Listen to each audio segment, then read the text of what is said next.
Curling Alberta's 50-50 supports grassroots curling with a jackpot of at least $100,000. I know! Brace yourself.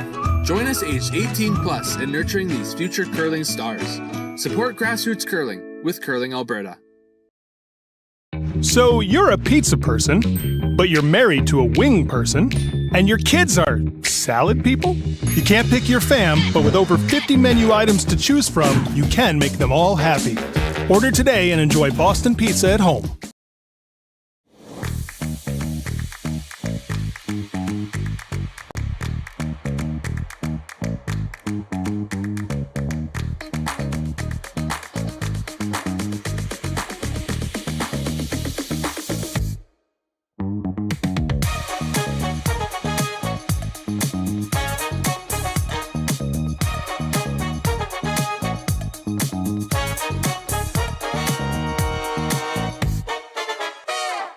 I don't remember a time when curling wasn't a part of my life. When I wasn't putting in the sweat and hard work to be the best that I can be. Clocking in the time, the effort to practice day in, day out. Curling is more than just a game. It's a family, a community. And when it's time to play, I know I'll be ready. Hardline, supporting hundreds of our next generation athletes. Imagine being able to stream every curling game from every sheet from any event, be it your Wednesday league game, bonspiel, or corporate event. Curling Stadium offers an all-inclusive streaming solution featuring high-quality cameras, ease of use, great reliability, and minimal installation. Offering your sponsors customizable ad space on your streamed curling games and being able to sell video packages to your corporate events for increased revenue. With Curling Stadium, you can stream to any device, be it your mobile phone, tablet, or computer. Push the feed to your desired platform, be it Facebook, YouTube, or any other social media. Curling Stadium is simply the way forward. Where it's commonplace in other sports to televise every game, we want to do the same. Curling is a global sport, and it's time it gets the coverage it needs. Make your curling club the next Curling Stadium.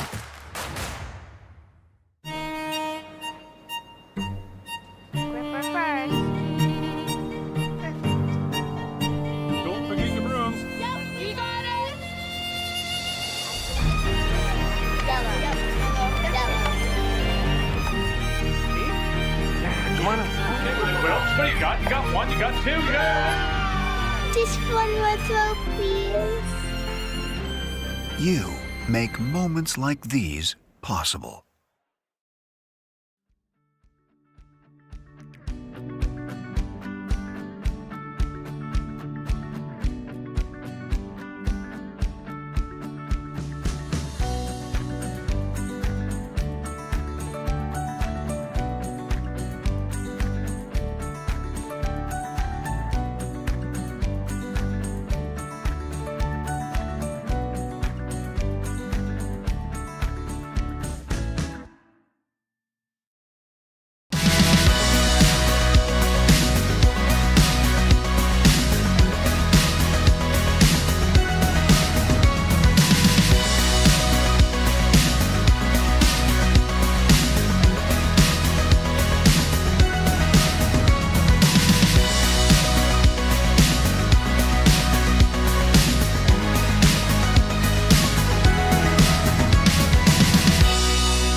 Hey Ben, what's the Aztec Safety online e-learning website again? Yeah, that would be aztecsafety.com. Fire extinguisher and firefighting, we'll send that one to Paul. Ah, now here's a course I should probably take. Conflict resolution. Power line safety. Yeah, I thought it might help me with my line calls. Did you know this Aztec website has over 100 safety courses? Jeez. Aztec Safety online course. Ground disturbance. Could have used that a few seconds ago.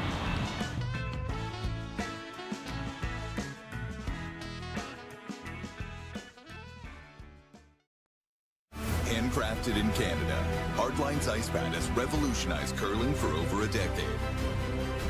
Engineered with top-tier precision and durability, it is backed by an unmatched 10-year warranty. Designed for curlers at all levels to sweep effortlessly with maximum efficiency, it is trusted by the world's best curlers, including Olympic and world champions. It is quite simply the best broom in the game. Hardline. Join the revolution. Curling Alberta's 50-50 supports grassroots curling with a jackpot of at least $100,000. I know! Brace yourself. Join us aged 18 plus in nurturing these future curling stars. Support grassroots curling with Curling Alberta.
Curling Alberta's 50-50 supports grassroots curling with a jackpot of at least $100,000. I know! Brace yourself. Join us aged 18 plus in nurturing these future curling stars. Support grassroots curling with Curling Alberta. So you're a pizza person, but you're married to a wing person, and your kids are salad people? You can't pick your fam, but with over 50 menu items to choose from, you can make them all happy. Order today and enjoy Boston pizza at home.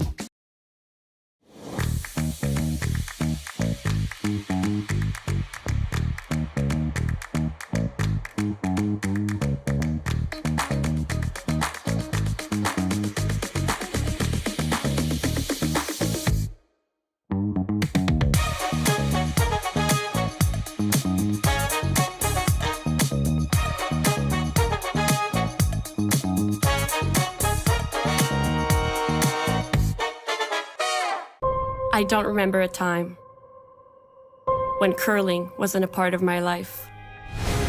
When I wasn't putting in the sweat and hard work to be the best that I can be.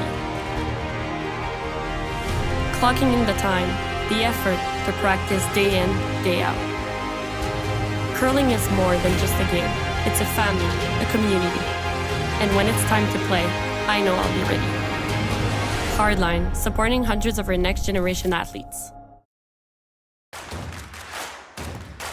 Imagine being able to stream every curling game from every sheet from any event, be it your Wednesday league game, bonspiel, or corporate event. Curling Stadium offers an all-inclusive streaming solution featuring high-quality cameras, ease of use, great reliability, and minimal installation. Offering your sponsors customizable ad space on your streamed curling games and being able to sell video packages to your corporate events for increased revenue. With Curling Stadium, you can stream to any device, be it your mobile phone, tablet, or computer. Push the feed to your desired platform, be it Facebook, YouTube, or any other social media. Curling Stadium is simply the way forward. Where it's commonplace in other sports to televise every game, we want to do the same. Curling is a global sport, and it's time it gets the coverage it needs. Make your curling club the next Curling Stadium.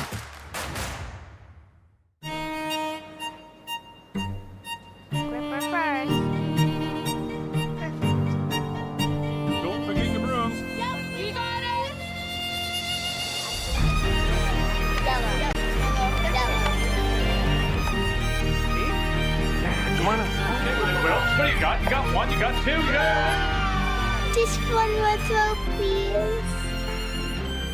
You make moments like these possible.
Hey Ben, what's the Aztec Safety online e-learning website again? Yeah, that would be aztecsafety.com. Fire extinguisher and firefighting, we'll send that one to Paul. Ah, now here's a course I should probably take. Conflict resolution. Power line safety. Yeah, I thought it might help me with my line calls. Did you know this Aztec website has over 100 safety courses? Jeez. Aztec Safety online course. Ground disturbance. Could have used that a few seconds ago.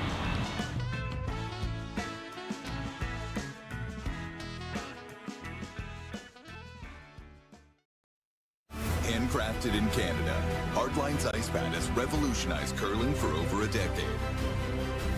Engineered with top-tier precision and durability, it is backed by an unmatched 10-year warranty. Designed for curlers at all levels to sweep effortlessly with maximum efficiency, it is trusted by the world's best curlers, including Olympic and world champions. It is quite simply the best broom in the game. Hardline. Join the revolution. Curling Alberta's 50-50 supports grassroots curling with a jackpot of at least $100,000. I know! Brace yourself. Join us aged 18 plus in nurturing these future curling stars. Support grassroots curling with Curling Alberta.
All right, good afternoon, everyone, and welcome to the 2025 Alberta Optimist Under-18 Provincial Championships. This is the gold medal match between Team Alena Yurko and Team Abby Desormeau. My name is Stephen Leong, and I'm joined this afternoon by Rhett Mallioux and Caleb Hofstra. How are you two doing this afternoon? Good yourself? I'm doing really well, thank you. I'm doing really well, and I'm excited for this game. I think we're going to have a nice, close one here. Both teams have done pretty good all week, and I'm excited to see how it goes. Yeah, it looks like both teams have been curling really well to make it to the final here. Both teams will get the chance to represent Alberta in nationals in Saskatoon, I believe. Just whether which team will be Alberta #1 and which team will be Alberta #2. As our first stone of the game is underway from Team Yurko.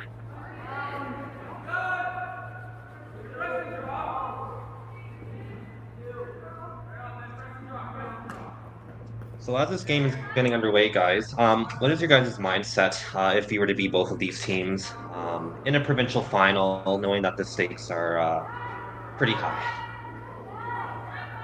I think you're going to want to have some fun out there knowing that you are going to be either Alberta 1 or 2. Although you do want to be Alberta #1, you're going to want to play it pretty clean and aggressively. Yeah, no, I agree with Caleb there. Your first couple ends, you're going to want to keep it a little simpler until you kind of have those nerves die down a little bit. There is a little comfort knowing, like he said, you're going for Alberta 1, Alberta 2, but just relax, get into the groove, and both these teams have been playing all week and should have a pretty good idea of the ice. So just to get themselves comfortable, and we should see some action happening sooner or later.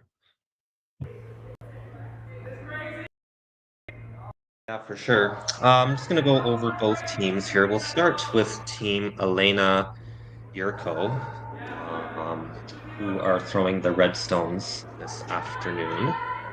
They hail from the North Hill Curling Club and Crestwood Curling Club in Edmonton. We have Skip Alena Yurko, third Reese Morrison, second Abigail Melky, and lead Kendra Koch. And we have Team Abby Desormeau, who are throwing the Yellowstones this afternoon. They come from the Beaumont and Red Deer curling clubs. We have Skip Abby Desormeau, third Julia Kennedy, second Molly Whitbread, lead Savannah Dutka, and their alternate Cameron Adams.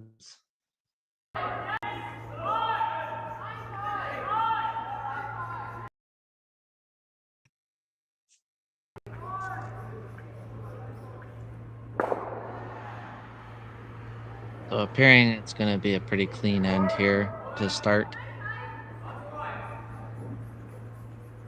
Yeah, is this something that you guys would be playing here in a provincial final, just keeping it wide open, getting used to the pass of the hits? Because as you know, the pregame practice, usually all the practice shots are draws towards the center. You're not really practicing many hits in that pregame practice. Yeah, you definitely want to get a feel for that ice. And that one just slides past.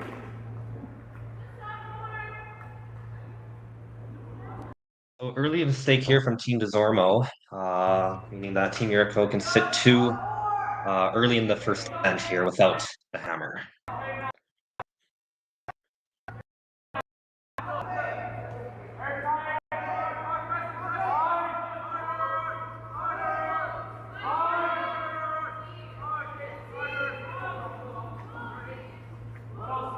Yeah, if this is made good, it gives Team Yurko a little bit of an advantage. They're going towards a horse on Team Desormeau, which for the first end, I would say is a pretty good outcome.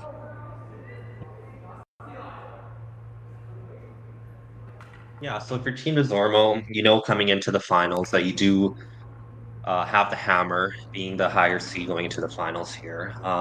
Before the game, What do you think the strategy would be going into the game? Like, are you looking to always score with hammer in the even ends? Are you looking to capitalize on any errors and try to score two that way? What would be your plan going in, would you say?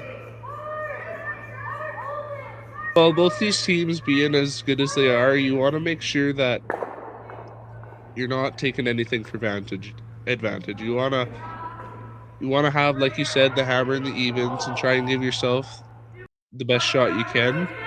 But for the most part, this is an important game. You want to keep nerves down. So I think you're just going to take out one rock at a time and just trust your instincts. Yeah, I agree with Rhett there.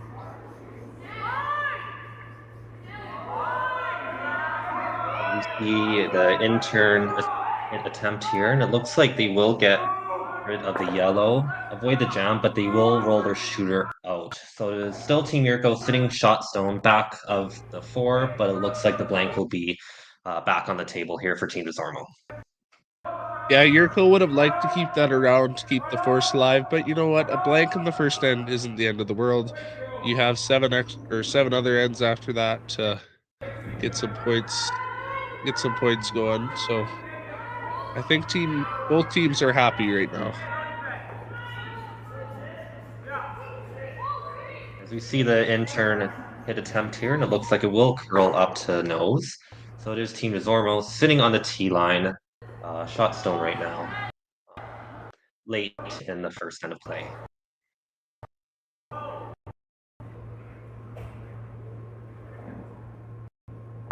When you guys are playing an open end like this, knowing that what the shot is, it's going to be a wide open takeout. What sort of weight would you guys be throwing here, and what's being communicated between the thrower and the sweepers in the hack before the delivery of the stone?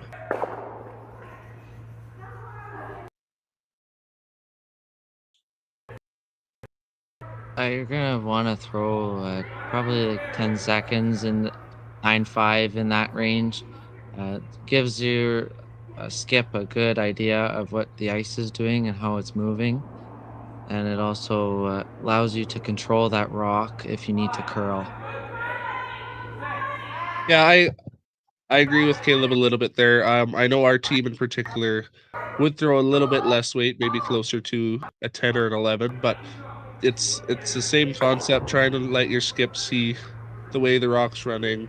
And you know what, it's some nice easy shots to get you settled in, and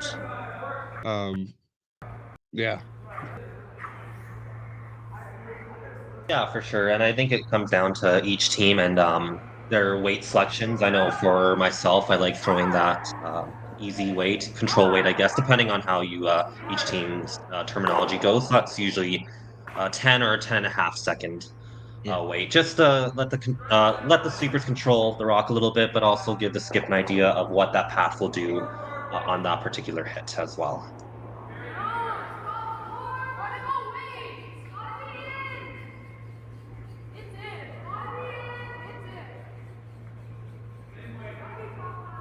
With the house being clear, it kind of lets Alena get a good feel for draw weight here.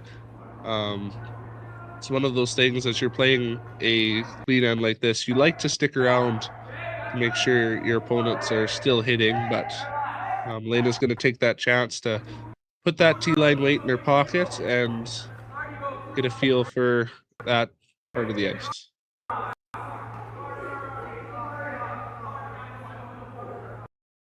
Yeah, for sure. It's nice to be able to have draw weight early in the game, especially if you need it later on in the game or need to make a pressure shot in later parts of the ends, for sure.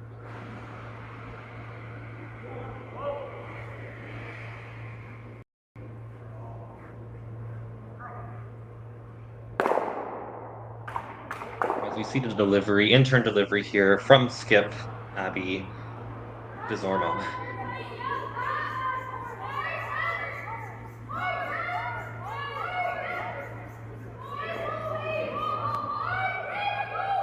It does look like she'll make that red disappear, and she will roll over to back edge of the 12 foot.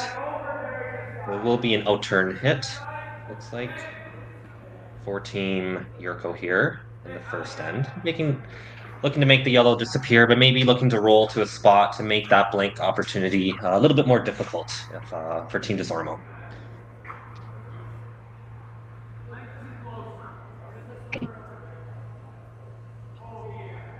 Yeah, if I'm Team Yurko here, I want to make sure I'm sticking around to force Team Desormeau to work for their blank, but you also, if you have the chance to give it in a little different spot, and you might get a miss, if you can roll it to a fresher area.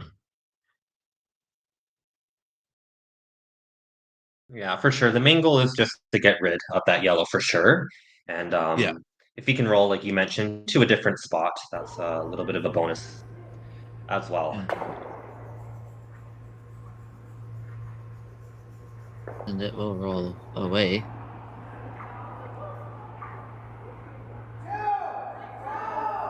Well, the blank will be on the table here for Team Desormeau. Looks like they're just going to throw it through the house. Try to learn a new path as well.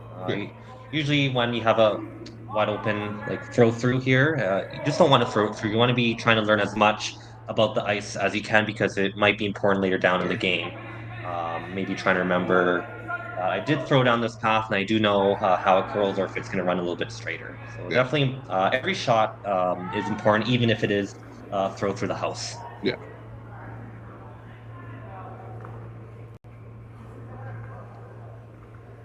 So we do have the blank here in the first end of play. So Team Desormeau will retain hammer in a Tyler's game going into the second end of play, and we'll be back after a few short messages. Handcrafted in Canada, Hardline's ice pad has revolutionized curling for over a decade. Engineered with top-tier precision and durability, it is backed by an unmatched 10-year warranty. Designed for curlers at all levels to sweep effortlessly with maximum efficiency, it is trusted by the world's best curlers, including Olympic and world champions. It is quite simply the best broom in the game. Hardline, join the revolution.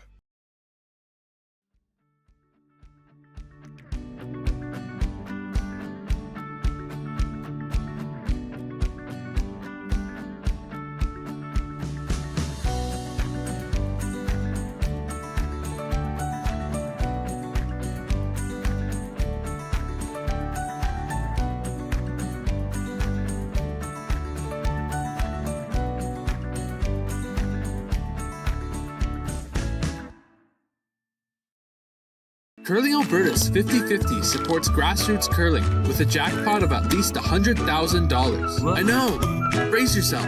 Join us aged 18 plus in nurturing these future curling stars. Support grassroots curling with Curling Alberta.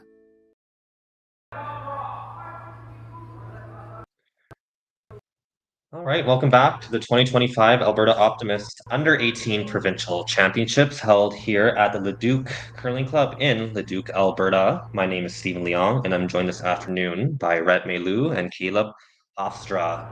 It's all pretty open end, and it is a blank for Team Desormeau, so they will have the hammer in the second end playing the yellow stone.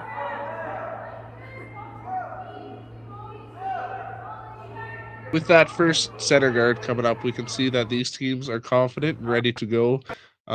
Like I said last time, they've played for the week, and for the most part, they know the ice and the sheets, and they also have the advantage of picking stones for this final game, so lots of confidence coming into this final.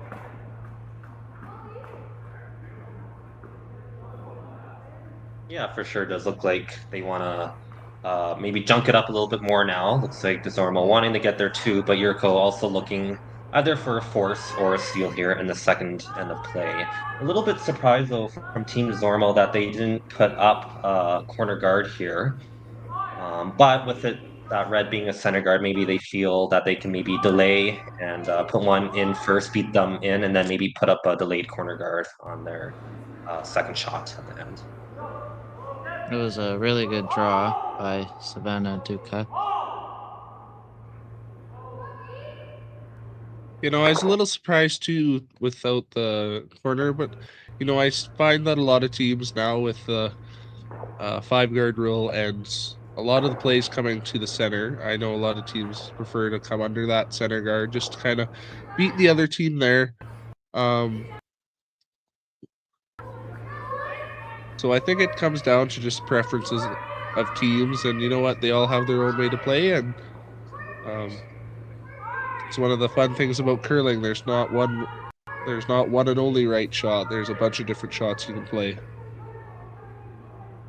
You're absolutely right. And again, it comes down to the team's preference and what style of play they prefer. Some teams like to be a little bit more aggressive, where some teams like to play a little more defensive. So it is up to each team's style of play. And I'm sure both of these teams have played each other a lot through the Alberta Junior Curling Tour this season. So they know the styles of play from each team and each player's strengths as well. So I know that's definitely in their head as well, deciding on how to play each end, each shot.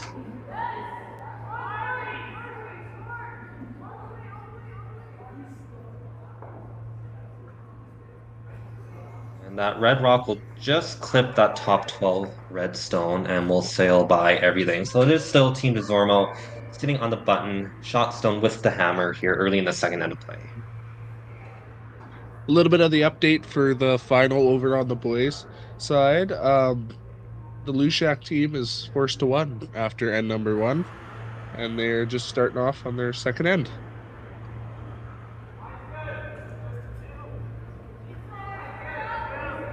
That game is also on our Curling Stadium Leduc YouTube page and on Curling Zone, so feel free to check that game out as well.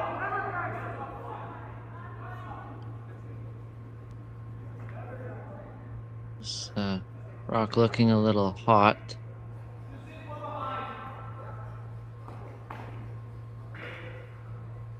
Slide to the back 12, so. It looks like Team Desormeau is sitting first and third shot here, but a good opportunity here for Team Yurko to lock one on that yellow rock and shrink the scoring area for Team Desormeau here in the second end.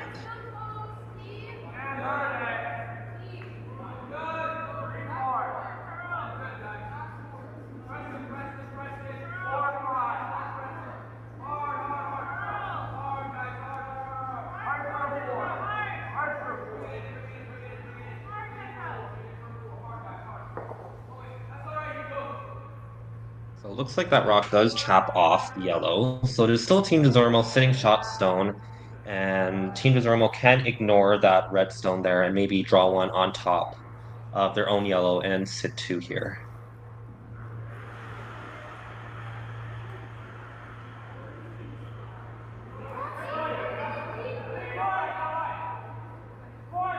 Yeah, with Yurko chapping off there, it gives Desormeau a little bit of a margin for error because they could use that redstone as a catcher. So it's gonna keep it a little tricky for Alena to be able to try and score or steal or even force the one. It looks like this rock is... Sorry, yeah, it looks like it's a little up. I think, and I'm sure you both know, of course, like, you want to be able to make every shot that's called, but you also need to know in the back of your mind the pro side miss. And I think for that shot, your pro side miss was to be a little bit lighter and not be heavy, because now there is a big pocket here for Team Yurko to draw down to, as we do see a timeout here. Coach interaction for Team Yurko, that is Coach Glenn Ector.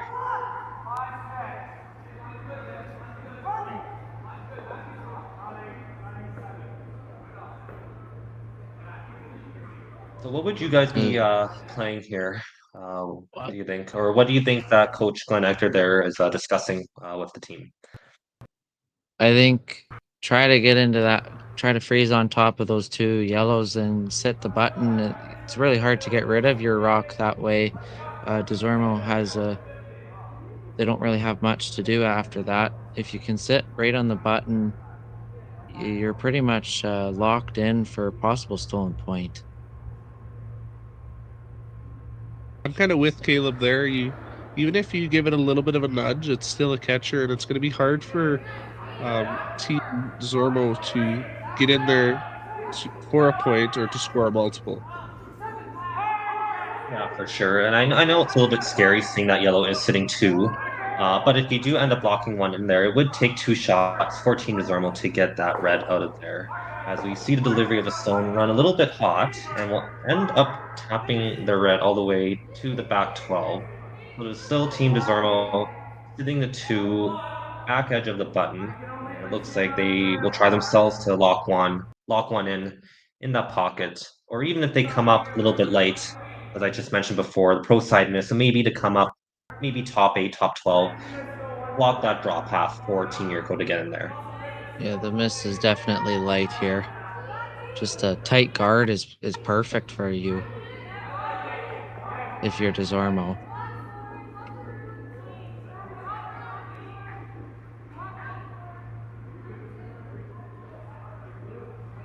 I think both teams are getting a little caught up here. It is going to get quicker and quicker with every.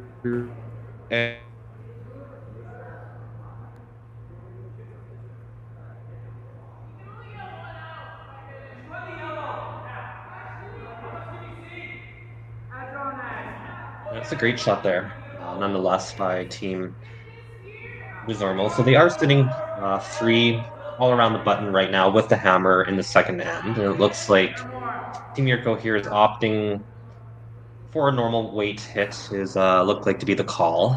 Try to get rid of at least 2 yellow if you can, but if not, be able to sit on top of that yellow in front and make your rock usable for your skips first or even last stone at the end. Like this one's going to take off a little bit on them. A little more curl than they were expecting.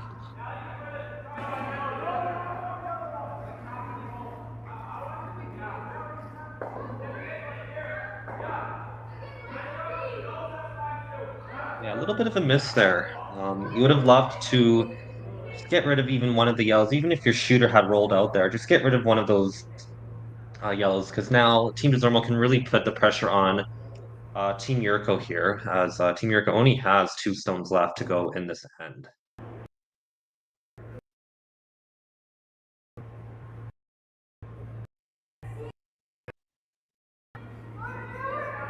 I know, like you said, a great opportunity for Team Desormeau to put a little bit of pressure on. And it's going to be hard for Yurko to get in there to cut down the points.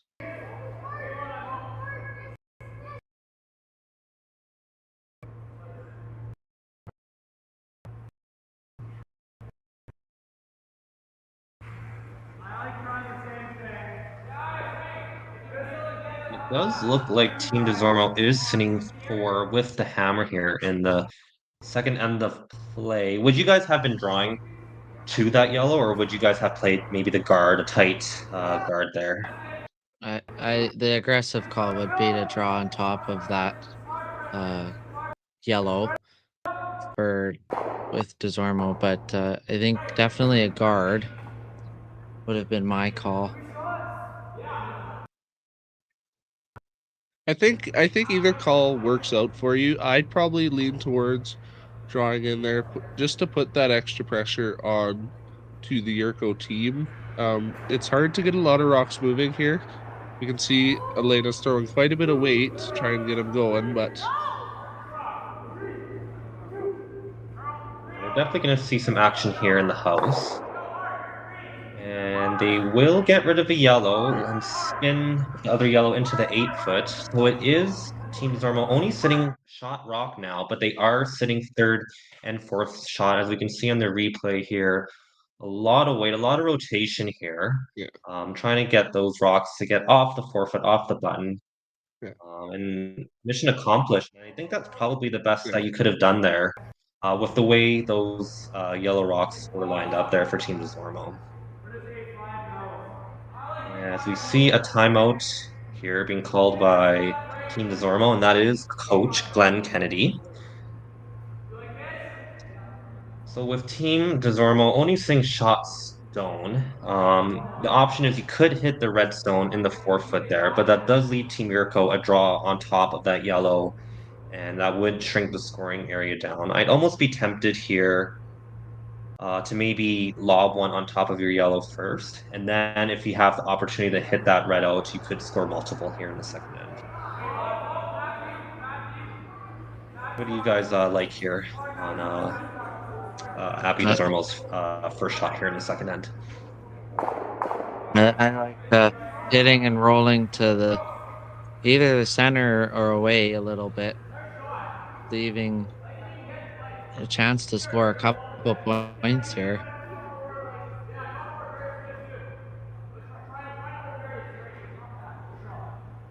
Yeah, I'm with Caleb there as well. Just kind of make sure that you want to get this red out of the way. Your main goal, I think here is to hit that red, but a little roll would be ideal too.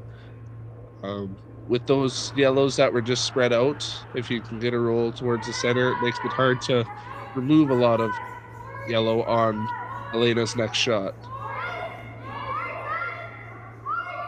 We'll find out here with Abby Desormeau's first stone of the second end. It does look like she will overcurl a little bit, but she does stick around, and Team Desormeau appears to be sitting 4 for sure. It's hard to tell in the back who's sitting shot over the other, but definitely 4 for Team Desormeau, and the pressure on for Team Yurko, looking like they're going to need to freeze into the back yellow stone sitting back edge of the button here. Yeah, it opens the door up for Alena here to get a rock in there and to kind of protect herself from getting a big end scored on her. She still does have to make the shot, but it's something in a final that you don't want to give your opponent these chances, because more than likely they're gonna take them and run. Yeah, for sure. With shots like these, I'm sure the sweepers know, and as the thrower, you're always thinking in the back of your mind that I do have backing. I can always come down to the backing. But is that something you should really be thinking about if you're the thrower or even the sweepers? Well, honestly, a little bit of a rub and roll off that left yellow there wouldn't be terrible for Alena if she is up. I wouldn't try to think about it while you're throwing. That does apply a lot of pressure to you.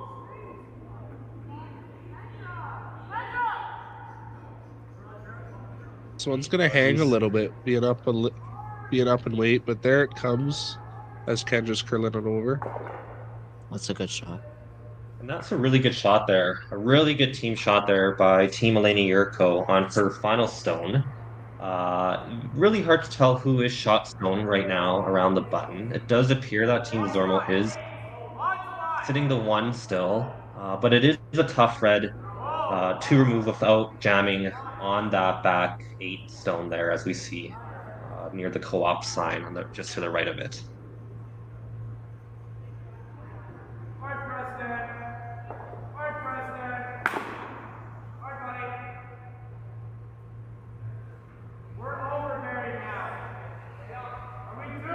There's a couple different options here. I do like what Abby Desormeau is calling here, because even if you do catch a little bit of the yellow sitting in the back button there, you're probably rolling off and you have enough of your own around the forefoot. You should be able to get a multiple score here. They just have to make sure that it's not going to hang out too wide and jam. Give up 1. For sure. So this is the final stone of the second end. It appears that Team Desormeau is sitting shot stone back edge of the button, but a big opportunity, or maybe a 3 or 4 count here for Team Desormeau. Starting to move a little bit on Abby here.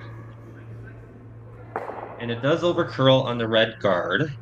Don't know who scored there. They kicked off the rocks pretty quickly. My assumption was it was yellow, but we will find out when we get back from commercial break.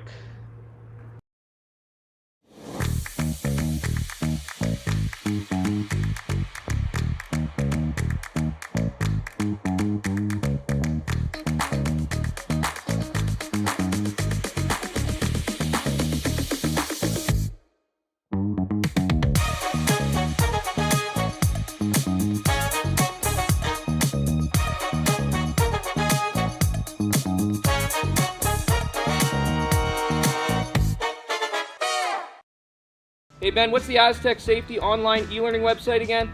Yeah, that would be aztecsafety.com. Fire extinguisher and firefighting, we'll send that one to Paul. Ah, now here's a course I should probably take. Conflict resolution. Power line safety. Yeah, I thought it might help me with my line calls.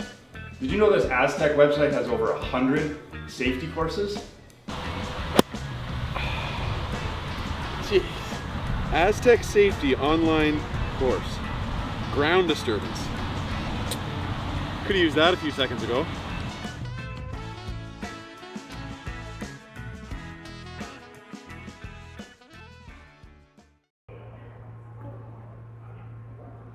And welcome back to the 2025 Alberta Optimist Under-18 Provincial Championships, held inside Leduc Recreation Center at the Leduc Curling Club. My name is Stephen Leong, and I'm joined by Rhett Mallioux and Caleb Hofstra.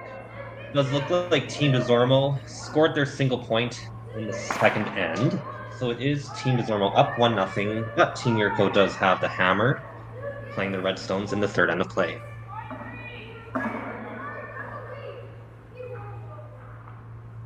I'm expecting to see a little bit of a cleaner end here. Both teams were kind of caught with a lot of rocks in play by the last end. So you might see them bailing a little sooner than they would. But again, it's up to each team. Everyone plays their own way, and we'll just have to wait and see. Yeah, for sure. So you see the first stone from Team Desormeau is just off the center line, center guard. We do have the no-tick center line rule in effect here for these under-18 provincial championships. So it does make things a little bit more difficult with those come-arounds, especially with how the ice looks, and being that it is curling a lot this week, teams do have to be mindful of that if rocks are touching a center line early in the end. Very nice draw there to sit under the guard. Again, coming under the center guard instead of a corner.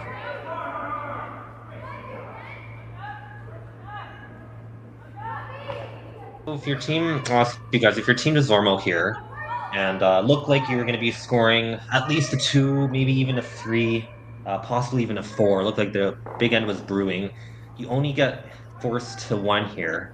How would you be feeling after that, and what do you think your mindset is going into this third end of play?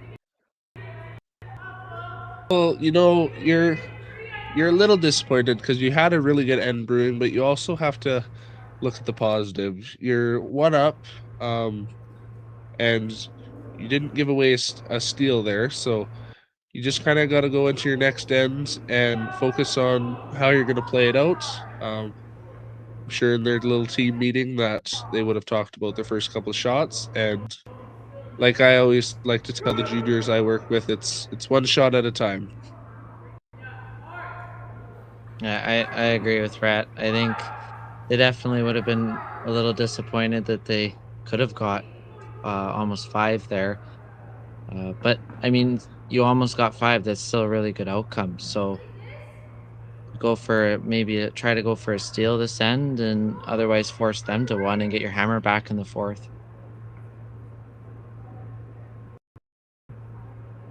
Yeah, for sure. I think maybe a little bit hard to get, or it'd be pretty easy to get a little bit discouraged, right? Especially seeing that you could have scored a big end. But I think for Team Desormeau's sake, they played a really well end. It was just that last shot there just happened to overkill on that guard. But I do think, you mentioned, if they can force Yurko here and get that hammer back in the 4th end, they can try again to score multiple score. As we see the hit attempt, over curl and rack on their own center guard. So it is still Team Yurko sitting 2, 1 in the top 4, 1 in the back 4. Ice is definitely looking like it's moving quite a bit towards that center line.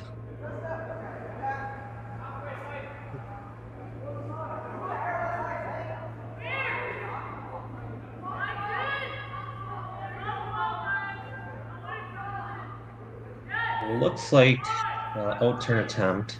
I didn't see the call. I don't know if you guys saw the call. I don't know if they were trying to go in or try to guard. They are sweeping it a lot, which they're makes me trying to think make that they were to come in. Yeah, it looked like they were trying to make an angle onto the Yellowstone there to kind of use it as a guard inside the rings, but I think it might have just over-curled the hair on them. And we do have a timeout here from Team Desormeau. That is Coach Glenn Kennedy. And that last name might sound familiar to many people. His brother happens to be none other than Mark Kennedy, who's won Olympic gold medal in Vancouver, multiple Briars, and currently curling with Team Brad Jacobs.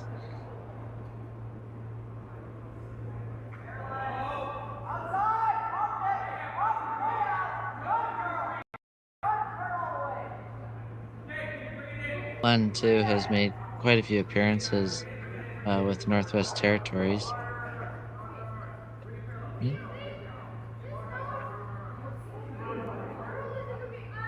He's definitely a coach that brings a lot of knowledge to this Desormeau team, and someone I think any team would be happy sitting behind him.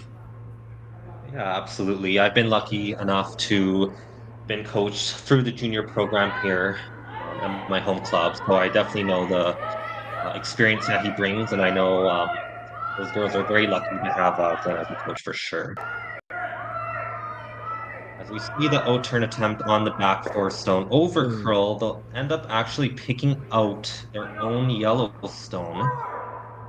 So it is now Team Yurko all of a sudden sitting free with the hammer here in the third end of play. Unfortunate break for them. Yeah, after a couple over curls, I'm sure Abby's going to maybe think now to give it a little extra ice. Yeah, it's hard on those ones too. As a thrower, maybe you think on your next one you want to overthrow it, maybe throw a little bit more rotation, but that's something that the thrower and the skip need to communicate, because what you see a lot of is maybe the skip will open up the room a little bit more, but then that thrower will end up throwing maybe a second too much, or maybe we'll throw that little bit more rotation, so it'll run a little bit straighter than what the skip may think. So that's definitely something to keep in mind, especially if your team is Desormeau here with all the overcurls on the hips.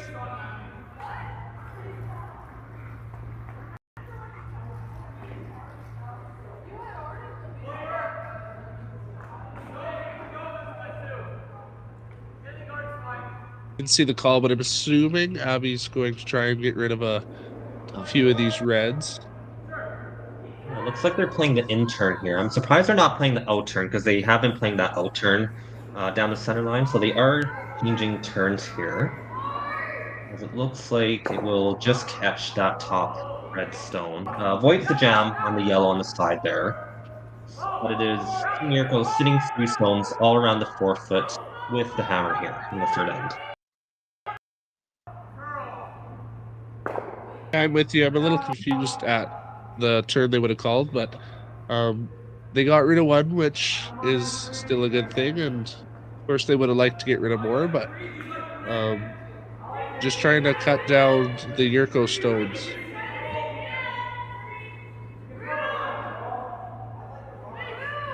It does look like Team Yurko is asking to get the rock into that pocket almost. I almost be tempted to maybe throw up a tight guard rather than throw one in the rings, because you know that Team Desormeau will be hitting no matter what. As we see, that rock does nestle into that pocket, but it does make it easier for Team Desormeau to get rid of at least 2 rocks here, where if that rock was maybe a tight center guard there, it'd be harder to get rid of a couple stones. I agree with you. I definitely think that's in a bit of a dangerous spot for Team Yurko. Still sitting 4. As we see the in-turn peel attempt down the center come, they will just get rid of 1 stone, pushes that other red just out into the 8-foot, but it is still Team Yurko sitting 3 here in the third end of play, getting down almost to the skip stones here, last of the third stones in the third end. a little bit of a late update, but an update from the men's final. Austin Henning and his team scored 2 in the second end, leaving the score 2-1 Henning.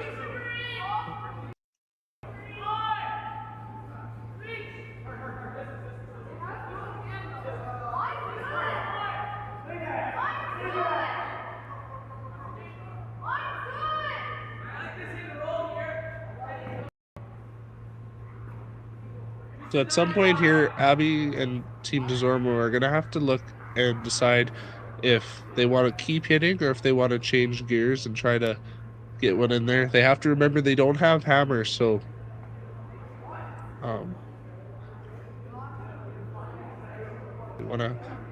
looks like Abby wants to just nestle in here, which wouldn't be horrible, but you want to make sure that this shot is made, or it could be a lot of red for Yurko. What would you do, Rhett? Being the team I play with, we would probably still be trying to do a little bit of damage control. We're very confident in our hitting ability. So we'd be playing to get a double or maybe get 3, but this is what Team Desormeau is confident with. I like the call. Yeah, I agree with you, Rhett, there. I think I would also be playing the double here, as we see on the right side of the sheet. I think if you can make a double on this first one, and no matter where Yurko puts her first one, you're always going to have a double of some sort, meaning that at worst, Team Yurko will be getting a 2. If you don't make this perfectly, this is what brings the potential of a 3 or maybe 4 spot. So, but if this is what they're comfortable with, then I think you let them play the shot for sure. Wearing a lot of weight. And they will get rid of the 1 stone. Their shooter will sit in the 8-foot. So they are sitting 3rd shot right now, but it looks like Team Yurko is still sitting 2 back 4-foot. As we look at the replay here, looked like it was running a little bit straight, and then near the hog line, looked like it was starting to curl quite a bit there. Doesn't make the double, but that yellow isn't in a bad spot for Team Desormeau here. Definitely a tappable rock for them if they decide to use it.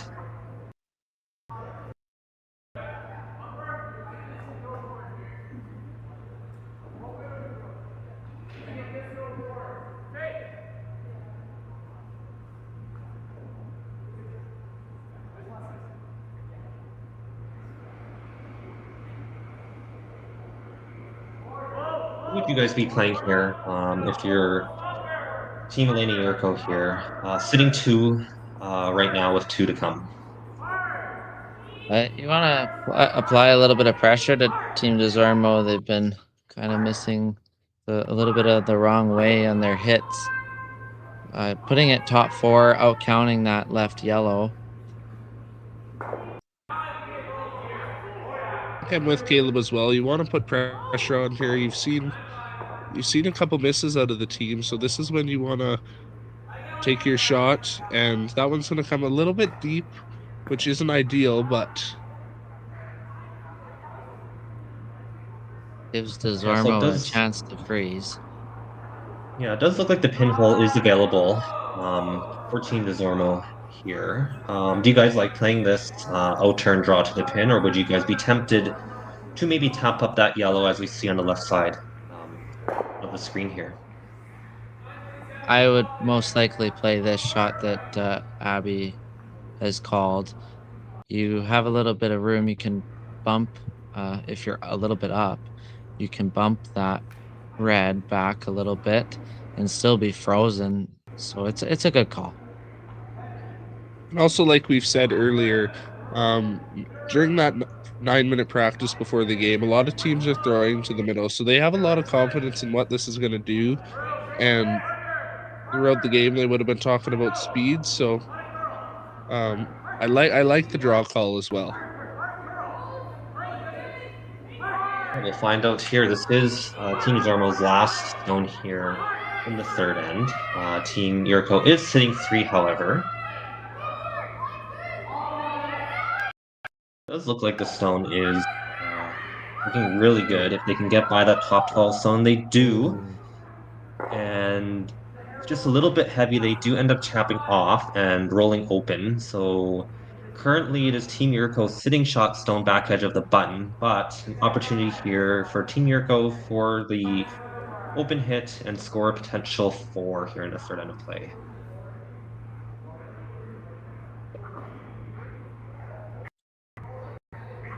Just a little bit heavy on Abby's last there. Gives Alena a really good look at a good 4 here.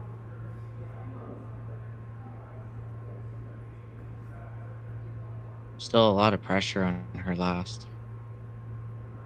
Yeah, for sure. You don't want to be wide here. The tolerance is to be a little bit narrow, and anything wide, you're jamming and only getting potential 2. As we see the final stone here delivered in the third end of play by Alena Yurko. Sitting 1 already, looking for a potential 4 spot here in the third end. And that shot is made to perfection.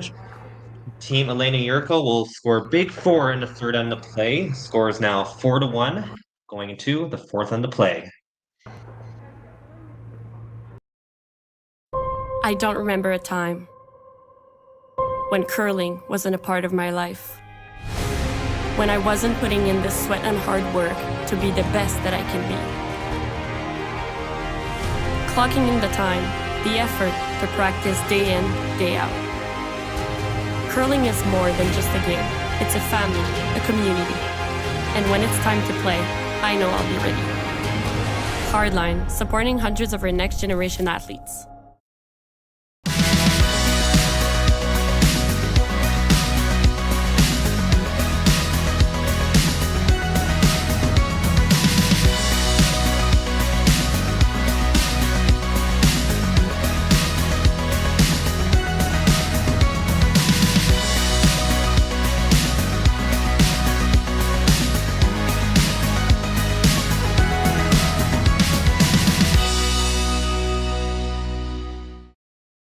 So you're a pizza person, but you're married to a wing person, and your kids are salad people? You can't pick your fam, but with over 50 menu items to choose from, you can make them all happy.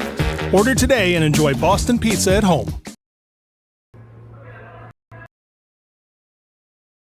Welcome back to the 2025 Alberta Optimist U18 Provincial Championships held at Leduc Curling Club in Leduc, Alberta. My name is Leong, and I'm joined by Rhett, Mallioux, and Caleb Hofstra. So we just saw in the third end of play, Team Alena Yurko scoring a big 4-ender in the third end to take a 4-1 lead. If your Team Desormeau, as we were watching the second end, you had a chance yourself to maybe get a 4. Get forced to 1, and then you see Team Yurko score a 4 spot on you. What is your mindset going into this end, and maybe what was talked or what was being said in that little huddle after that end? Well, you want to make sure you're keeping your morale up. It's still early enough in the game that you have some time to get back, but you are going to have to put a little bit of pressure on the gas pedal and try to go for multiple score. And it just has to you have to remind each other, keep the communication up, keep the focus down, and the game's not over until it's over. So even a deuce here for Team Desormeau, you're down 1 going after the fourth end. You know, you still have 4 more ends to play after this end. So I think Desormeau is really looking to try to get a deuce on the board here. Yeah, absolutely, and it does look like they're going hard for the deuce. They did end up throwing that corner guard, and it looks like they will be trying to go behind it here on their second shot. And in the other token, Yurko has to also, they have to keep up the focus. They can't get too comfortable because you might be 3 up right now, but at a provincial, anything can happen. So they have to keep the pressure on as well. Yeah, absolutely. As we see, that one does come to rest a little bit high, but what it does do is it does create a double corner guard here for Team Desormeau, so lots to work with for them.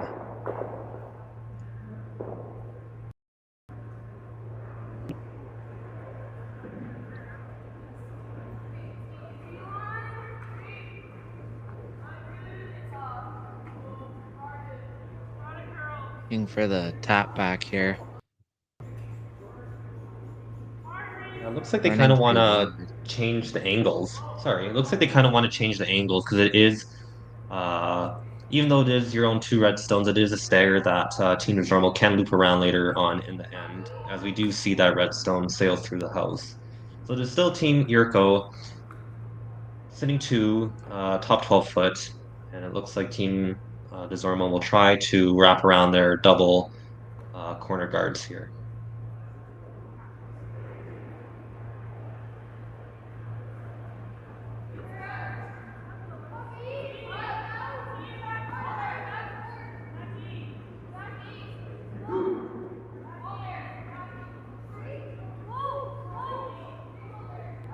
So this one looks like it will get by the guards. It's just a question of will it sit in time in the house.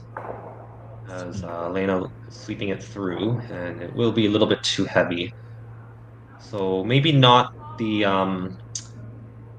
right way to miss that shot. You're much better to be light, even if you were a guard there on that shot. Now Team Yurko has an opportunity to peel that tight center or tight corner guard and essentially get rid of that corner guard, because we've seen with the ice it curls so much that that high corner guard essentially isn't in play.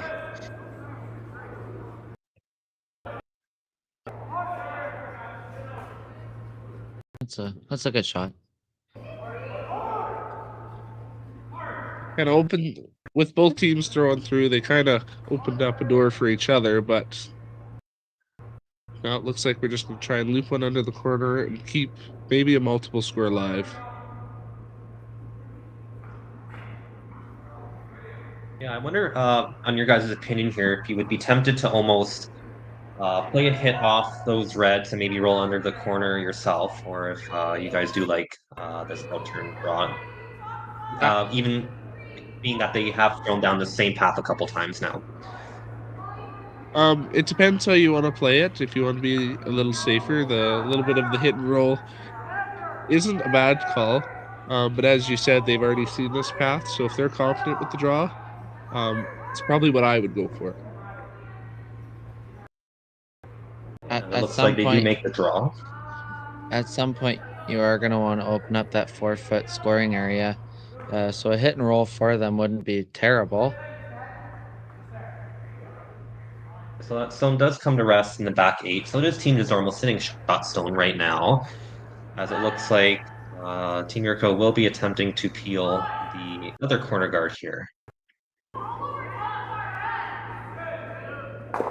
And they will peel it successfully, no problem there.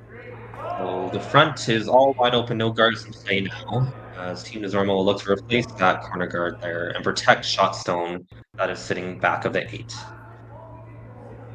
As it looks like we will have a timeout here, coach interaction timeout by Team Desormeau. That once again is Coach Glenn Kennedy chatting with Desormeau.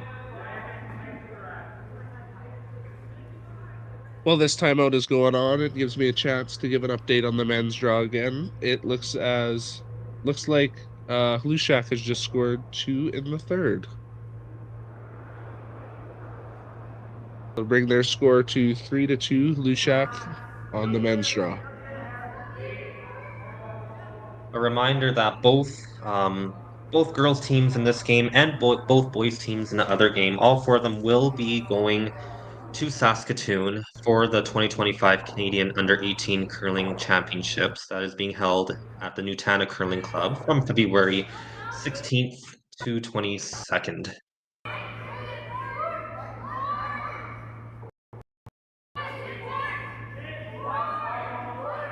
Trying to draw around those 2 top reds that are...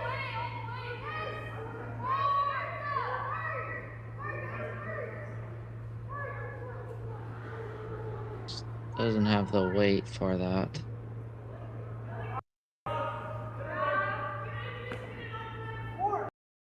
Would have been nice to keep to bounce off that yellow stone to keep it usable, but right now all those staggered rocks at the front are kind of acting as almost a guard.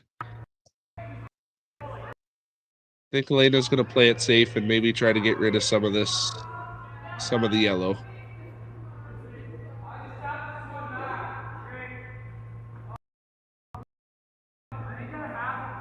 Yeah, so if they can stick around here, they will be sitting 3, which would be really good. Your Team Yurko fan. If they end up rolling out, Team Desormeau might have a chance to make a double on those reds and sit 2 themselves.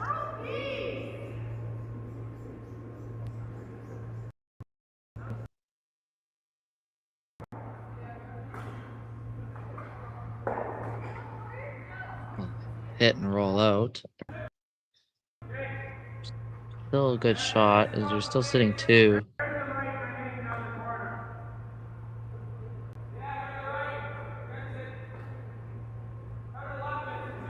So it looks like they are electing to draw around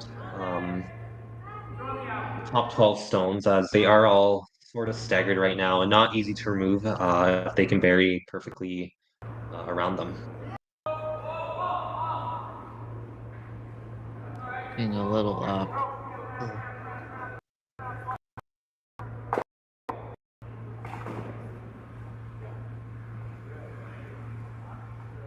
Draws have been catching both teams this end, so they might have to take a note for the last few stones and for the next ends that paths are starting to speed up, and they also have to remind themselves that they can give it to their sweepers.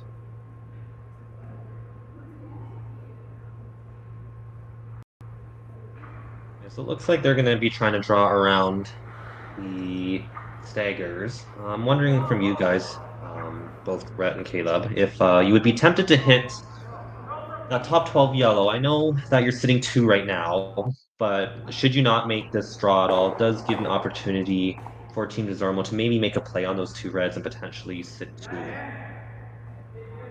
2. Hitting the yellow wouldn't be a bad call. The only thing you have to watch out is where your shooter's going to go, because if it flops a little bit either way, it could almost act as a guard for Team Desormeau. As I believe the 2 reds in the rings right now are staggered. The other thing you could do is try to hit it maybe a little bit on the high side to get the yellow to go and the reds to spread out a little bit, but both calls, the draw and the hit, I think, have their pros and cons. Yeah, I agree with Rhett there. It'll just sit on the T line. That's a good shot. It does give Desormeau a chance to come down to it or freeze. And even hit and roll under. Yeah, I almost be tempted to play maybe like a back 8 sort of weight. I think at this point, if your Team Desormeau, you're probably not going to be counting that top 12 yellow anymore at this point at the end. So I think trying to get a skip deuce is what you're looking for here. So if you're able to play a back 8 weight, sort of flop underneath that stagger there, it'll be hard to remove for Alena Yurko.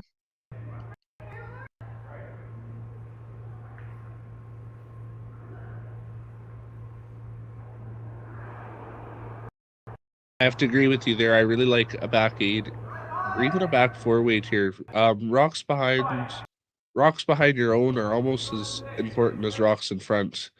There's a lot of times where teams can be caught by catchers in the back, and if you're looking to score, the more rocks in play, the better.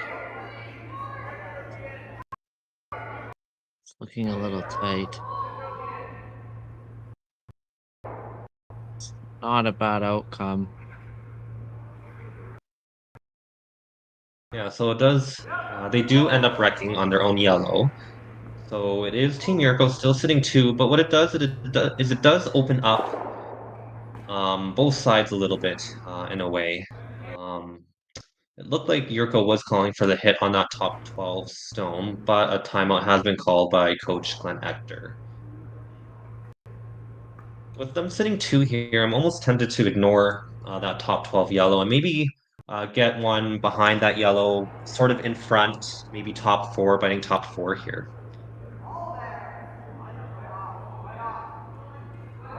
Yeah, I agree with you.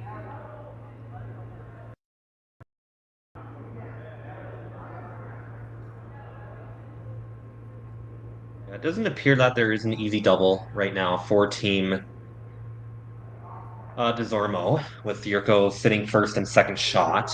And again, if they can loop one around, it will make for a challenging last shot here of the fourth end for Team Desormeau. So it does look like Coach Glenn Ector talked them into playing the intern draw.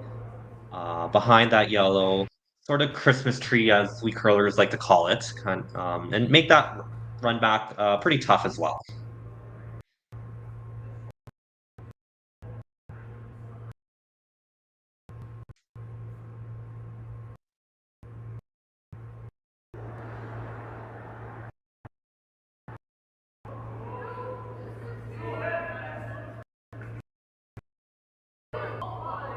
We do see the final stone here for Team Yurko. Team Desormeau does have the hammer here. Team Yurko is playing the red stones and Team Desormeau playing the yellow stones.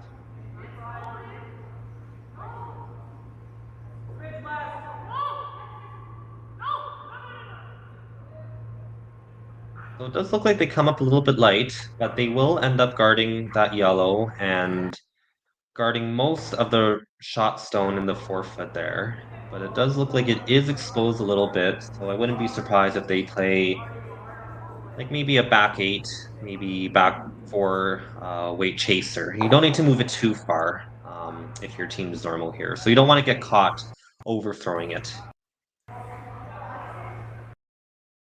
Yeah, you definitely don't want to throw too much weight here, especially as you could give up a multiple.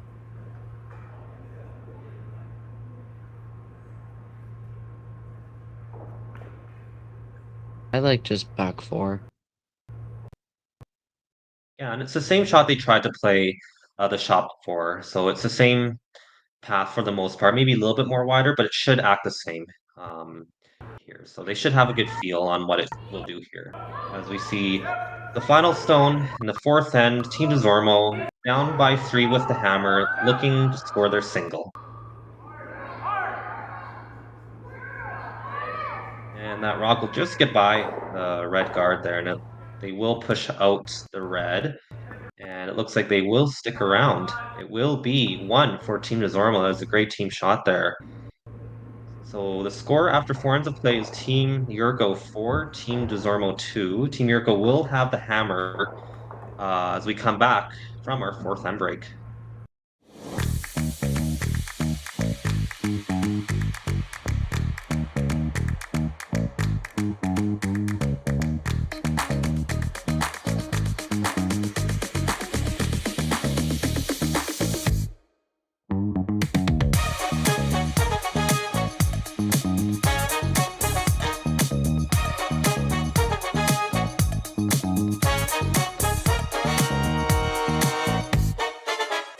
Hey Ben, what's the Aztec Safety online e-learning website again?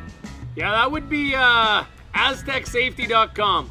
Fire extinguisher and firefighting, we'll send that one to Paul. Now here's a course I should probably take. Conflict resolution.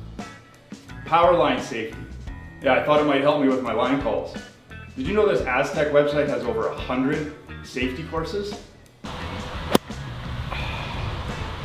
Jeez. Aztec Safety online course. Ground disturbance. Could have used that a few seconds ago.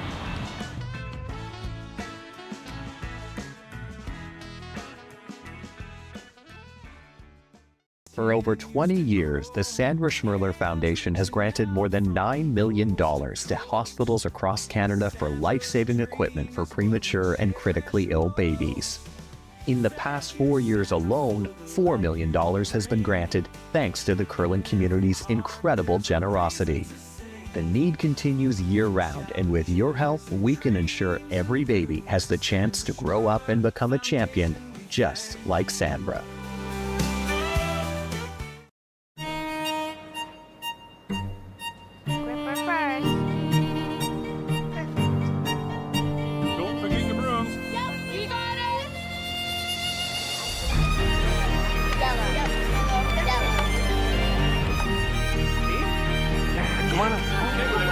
You got one, you got two, you got... Just one more throw, please. You make moments like these possible. Curling Alberta's 50-50 supports grassroots curling with a jackpot of at least $100,000. I know! Brace yourself. Join us aged 18 plus in nurturing these future curling stars. Support grassroots curling with Curling Alberta.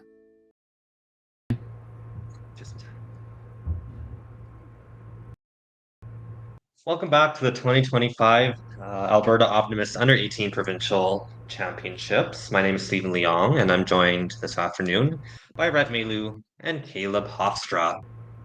So, as we're in the middle of our fourth on break, the score is Team Alena Yurko 4 and Team Abby Desormeau 2, with Team Yurko having the hammer. Just one of your guys' insights here. If you're both teams, let's start with Team Yurko. You're up 2 and you have the hammer. What are you guys discussing as a team in the fourth end break here? You know what? You're up 2. You have hammer. You have a little bit of a cushion here, and you're in control of the game. You want to make sure that you're keeping up your focus, and you have to recognize that Desormeau's going to try and come and catch up. So you can't let the pressure down. But they're probably also talking a little bit about the ice, because as we've seen for both teams, they were getting caught with speeds and a little bit of line. The ice looked like they were missing it a little heavy and a little wide. So I think that's a big factor that they're going to be talking about here in the fourth end.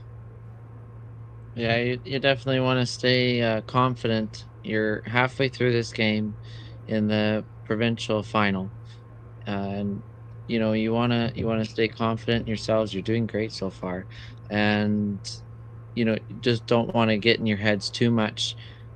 Try to get a deuce here this end, or even a blank, and keep that hammer efficiency.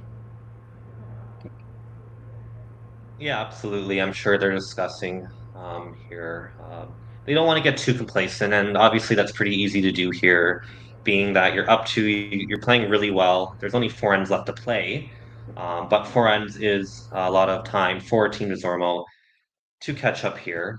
And then if you're Team Desormeau, you're down 2, you don't have the hammer, but it does seem like they are playing pretty well still. And again, it's only a 2-point lead for Team Yurko, so if they can get a steal here in the fifth end, they're going to be right back in this game here in the provincial final.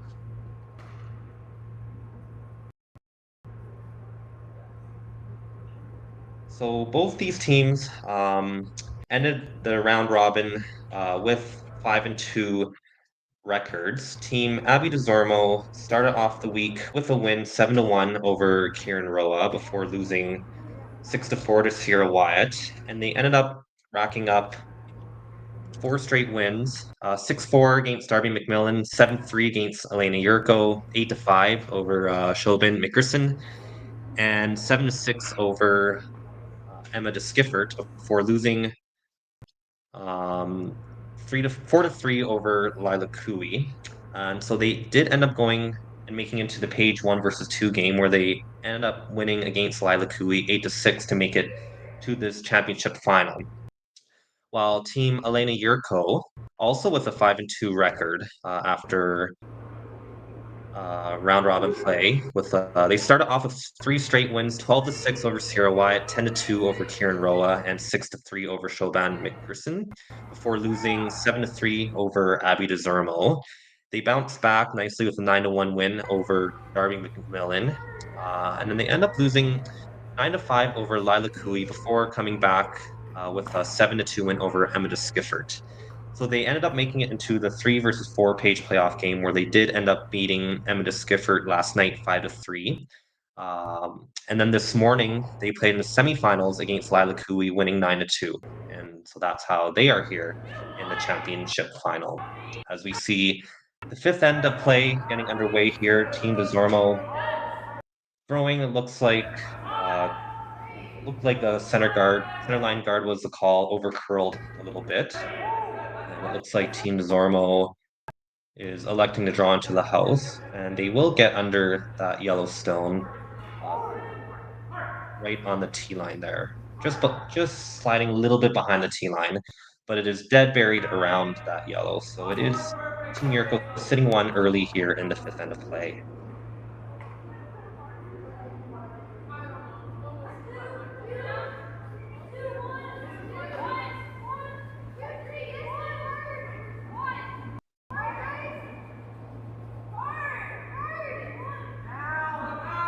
Looks like Team Desormeau here opting for a center line guard.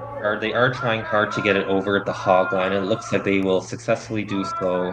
And it will be, looks like the rock will stop on the center line, so that rock cannot be ticked off the center here. So very good shot there by Team Desormeau, getting that center line guard up. As we see the out turn delivery here. Looks like they're wanting to get right behind that center line yellow and really apply the pressure to Team Desormeau early here in the fifth end of play, up to with the hammer.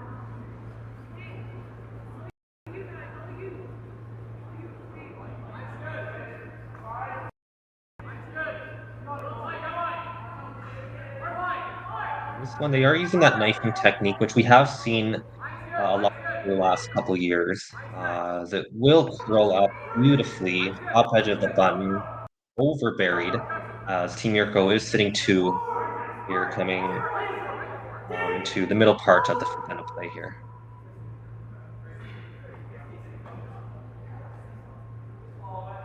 As I just mentioned, the knifing technique, as we've seen with Sleeping Now, is something that a lot of curlers are using now, especially in the under 18s and the junior levels of curlers here. It's a knifing technique. You're more knifing if you're looking to make the rock curl but not add any weight, is the theory behind that, versus the old school technique of making a curl where the theory behind that is you're still making a curl, but you're, as we see this out turn delivery get to the top 8. So there's still Team Yurko sitting the 2 behind cover with hammer here in the fifth end of play.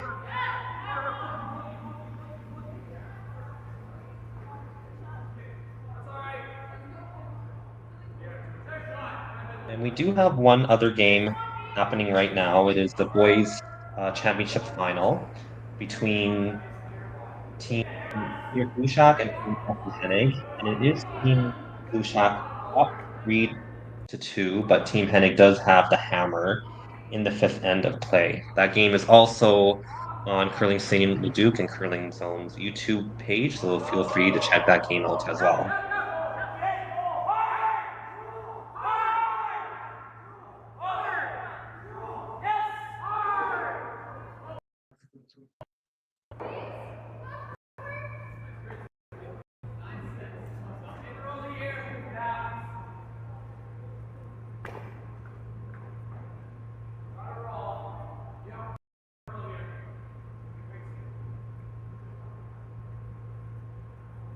So as we see, Team Yurko is sitting 3 currently.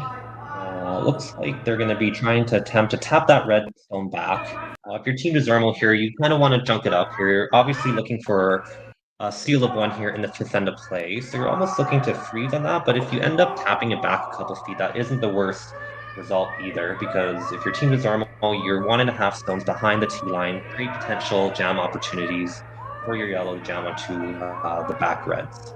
As we see the stone come in, and it will get to full 8 foot. So it is still Team Yurko sitting the 3, but that yellow isn't in a bad position and can be used later on in the end.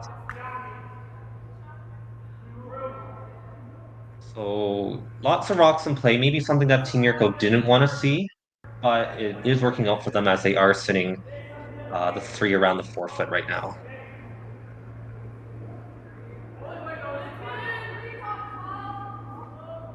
And so it looks like the Team Yurko is opting for the guard, looking to guard up the yellow that was just thrown by Team Desormeau. Because that yellow stone, as we see on the right side of the sheet, is useful for Team Desormeau if it is still wide open. As we see the stone come in maybe a little bit deeper than they wanted to. That one will settle in the 12-foot. So it is still Team Yurko sitting 3 right now, all around the button and the 4-foot with the hammer here in the 5th minute play.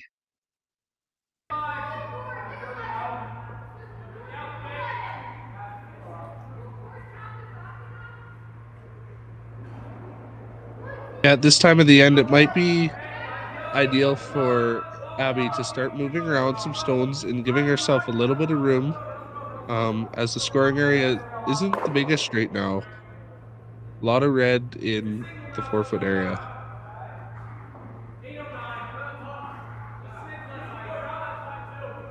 As Glenn Kennedy calls a timeout.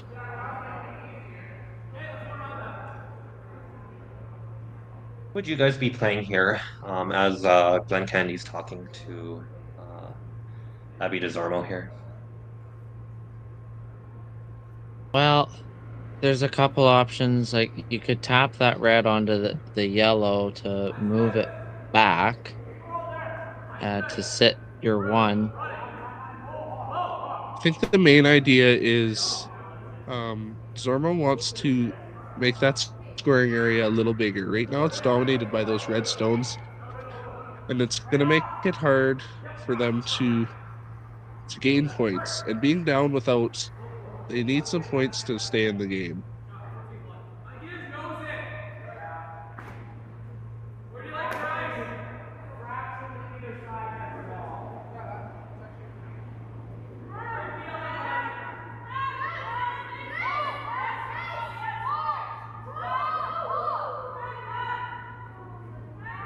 So it looks like the out-turn attempt is coming down for Team Desormeau. And it looks like they are going to be playing that red-yellow combination. Looks like it just undercurled a little bit. They will tap that yellow stone frozen onto that red stone. So it does appear that Team Yurko is sitting 2 around the button. I do believe that Desormeau is sitting 3rd shot here.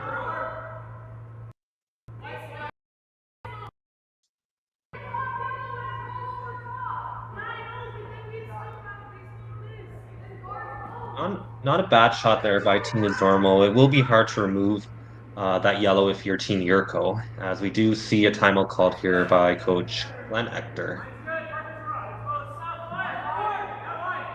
So this end definitely getting a little bit more complicated, and I think both teams are realizing that with the back-to-back timeouts being called here. That's a little bit of an interesting end. There's not great angles for either team. I'm thinking Yurko they're not hurting too bad because they have a lot of red into the 4-foot, but they also have to watch out that it doesn't end up hurting them, as we have 8 stones left to come. Definitely a little messy out front. Not a lot of... There's a couple options for Desormeau, which she discusses with Glenn Kennedy too. Kind of see what her options are.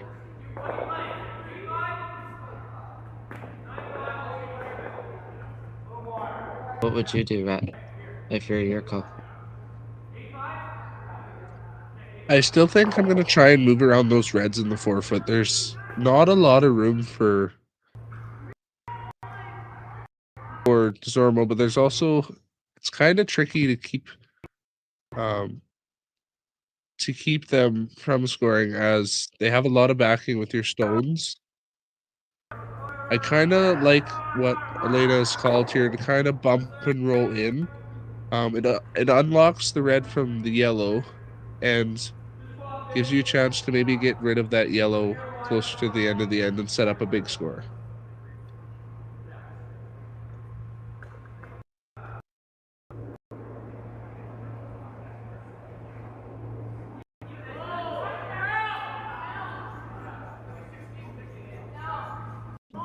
A little wide. Yeah, they're trying to carve this over here and try to get into the inside of this yellow. And it does look like they will just clip the yellow and chop off their red stone there, and they will be sitting back 8. So it is Team Yurko still sitting 2.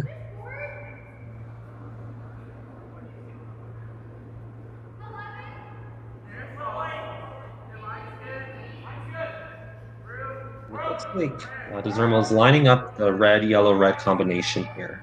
Seems like a lot of ice though. What sort of weight would you guys be playing here? You don't need anything more than board. Board is max here. You want to make sure you're keeping around your shooter. And if you can keep the red in the rings, that isn't going to hurt you. So I'd even play board or a little bit less. Because you're trying to steal here. You don't have hammer. Close. Yeah, you're absolutely right. Looks like that was a great shot there by Team Desormeau. Does get rid of a red stone, and it is Team Yurko sitting shot stone on the button.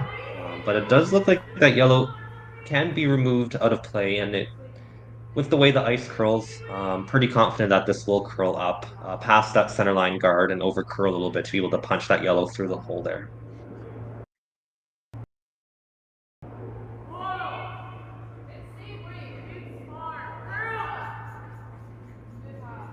Wide again.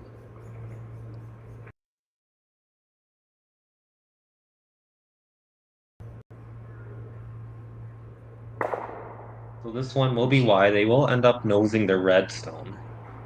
So it is still Team Yurko sitting shot stone, but a little bit of a mistake there by Team Yurko, looking like it was maybe overthrown a little bit, or she was a little bit wide. It's hard to tell out there. So big decision here for Team Desormeau. This is sort of the shot where you're deciding, am I looking to force Team Yurko to one here, or am I looking to steal in the fifth end of play? This shot will most likely tell what their mindset is.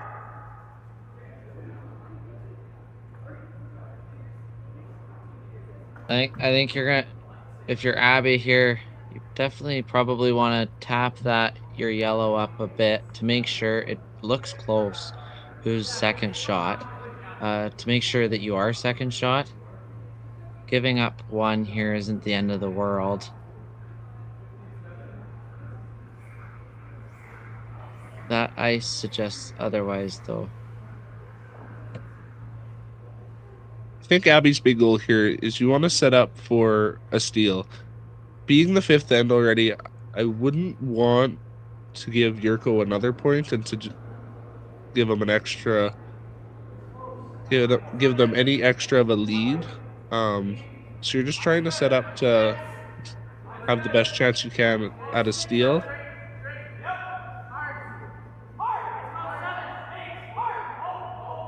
Yeah, this is a little bit of an interesting call. I don't mind the guard, which it looks like they'll be calling, but just like you mentioned, Rhett, I think if I was Team Desormeau, I'd be looking hard for a steal, and it does look like you have a really good opportunity to get that steal in the fifth end and make it a one score game.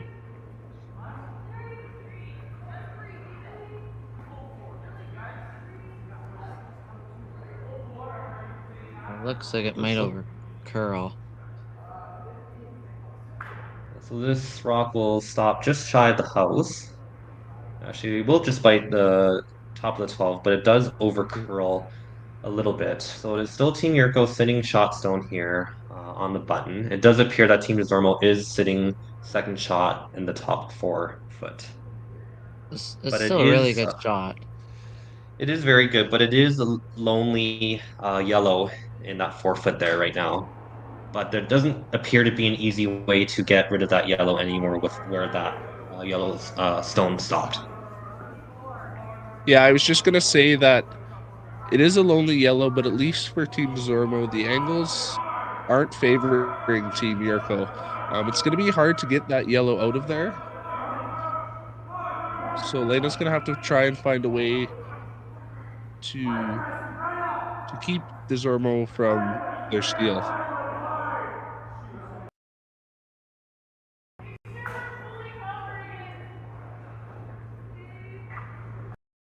The overhead view, it does look like it's yellow. Just saying shot.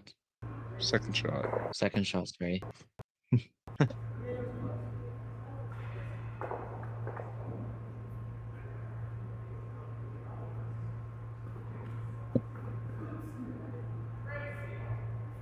Oh yeah, it does look like Team Yurko is going to be guarding the right side of the sheet there, as it does appear that Team Desormeau's only shot for steal is to play that red, yellow, red combination.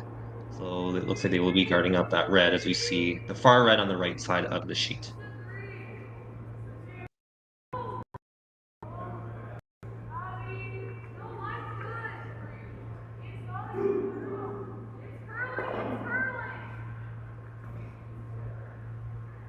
Gotta stop. It's a good guard. Really nice shot by Alena there.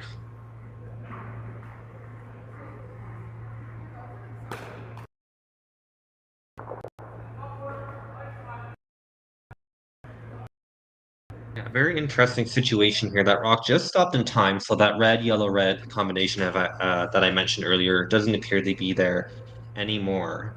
But it doesn't appear that Team Desormeau has a way to get rid of that shot stone sitting on the button right now. I'm curious from your guys' perspective, where would you be placing the stone to maybe not leave any sort of double for Team Yurko? Yeah, it's an interesting situation when you have lots of stones in the house like this, because like you said, you don't want to leave a double. I do want to mention that we've had a lot of rocks down the right side of the sheet as we're looking at the camera now. So throwing down this left side is going to be tricky, as you don't know the speed as well as you do the other side. So it's a little bit of a guessing game. She might have changed her mind.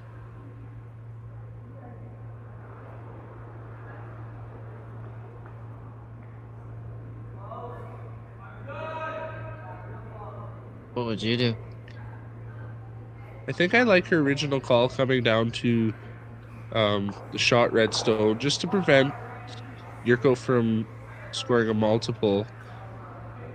But like I said, it's one of those, it's a little bit of a higher difficulty shot, being as you haven't played down this side of the sheet.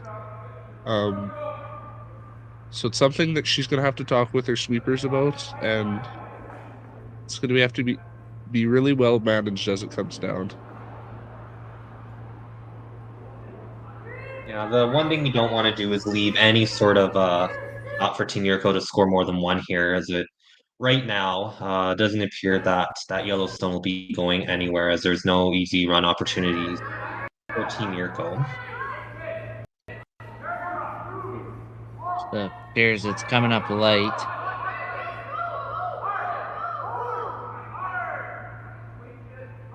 Light isn't bad, as it takes away this side of the sheet for them to draw on, but there is this in-off that they're looking at right now.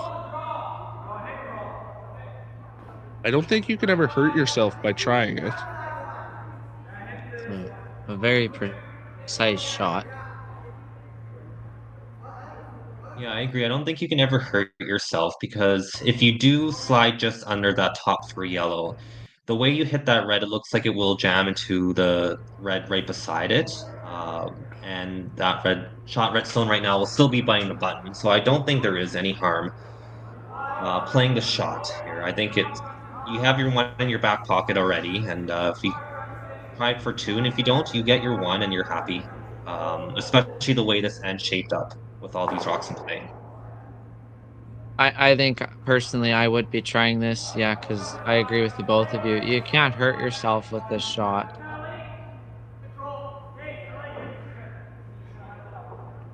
What do you guys think about, she's throwing a little bit less weight here. Is that something you guys like? I know, just with what I'm comfortable throwing, I'd probably be throwing a little bit of a bigger weight, but there can be positives to this lighter weight. What do you guys think about that? I think you should probably be throwing a bit more weight. This does look like a board. And again, it just comes down to each team's preference, right? Yeah. As we do see the final stone of the end, and it looks like it will undercurl, as it will be a score of 1 for Team Yurko, as they just check things over. Yeah, so it is score of 1 for Team Yurko, and they will take a 5-2 lead over Team Desormeau heading into the 6th end of play. Handcrafted in Canada, Hardline's ice pad has revolutionized curling for over a decade. Engineered with top-tier precision and durability, it is backed by an unmatched 10-year warranty. Designed for curlers at all levels to sweep effortlessly with maximum efficiency, it is trusted by the world's best curlers, including Olympic and world champions. It is quite simply the best broom in the game. Hardline, join the revolution.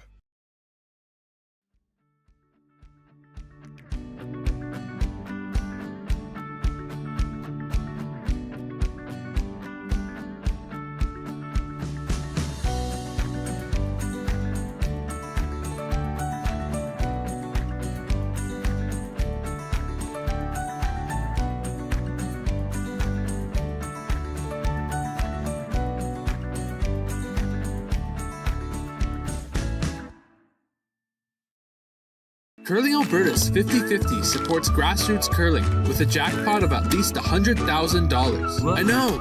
Brace yourself. Join us aged 18 plus in nurturing these future curling stars. Support grassroots curling with Curling Alberta.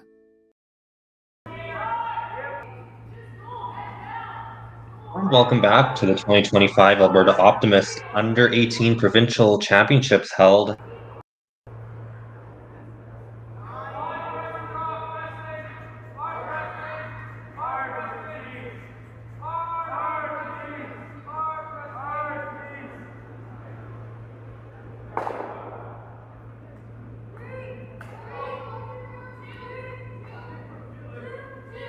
Just as a little bit of an update over on the men's draw, Leduc with a score of 1 to make it 4-2.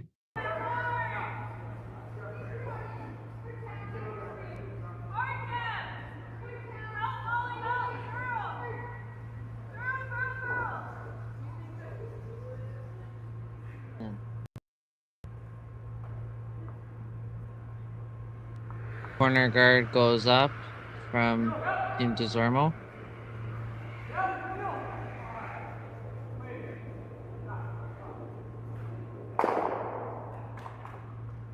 Definitely crucial to get at least 2 this end for sure.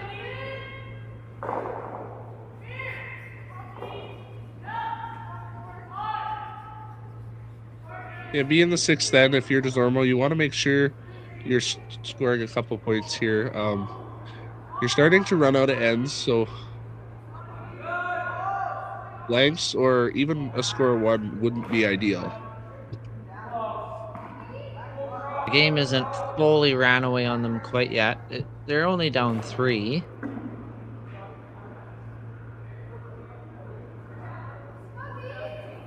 Looking to come around their card here. For Team Desormeau.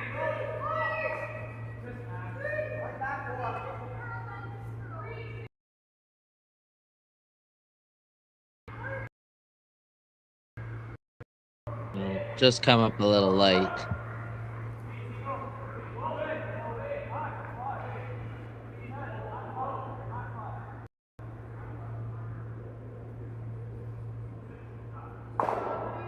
So Rhett, you're Yurko this end. Well, what are you gonna try to do? You know, if I'm Yurko here, I'm gonna try and keep it simple. I don't want to give Desormeau a lot of chance to come back to this game, so I'd probably try to keep it open. I don't like guards, and as soon as I can, I'd probably start peeling for them. Even though you don't have hammer, the more guards and the more stones in play, the better chance that Desormeau has to catch up.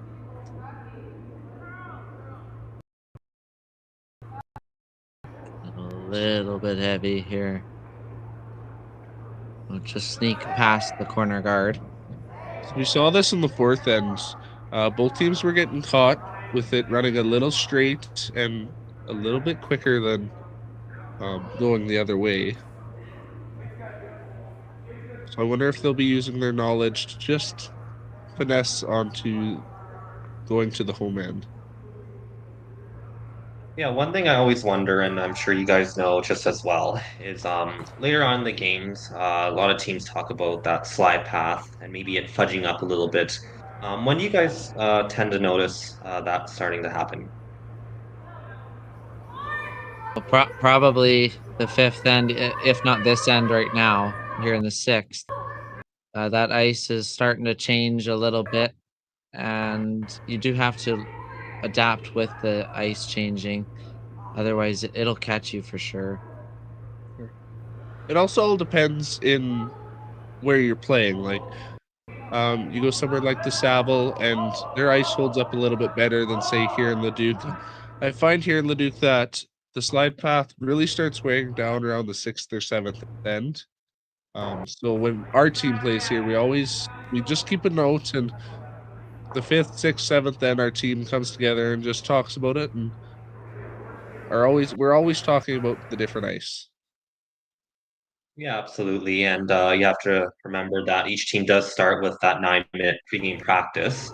So there's a lot of rocks being thrown there, plus during the game as well. So that is something to be mindful there, as well as an unfortunate miss there by Team Yurko, as it does spill the Yellowstone in top 4 buried, as they are sitting 1, and it is close to see if they're sitting 2nd or 3rd shot. But a big opportunity here for Team Desormeau as they look to build off this miss here.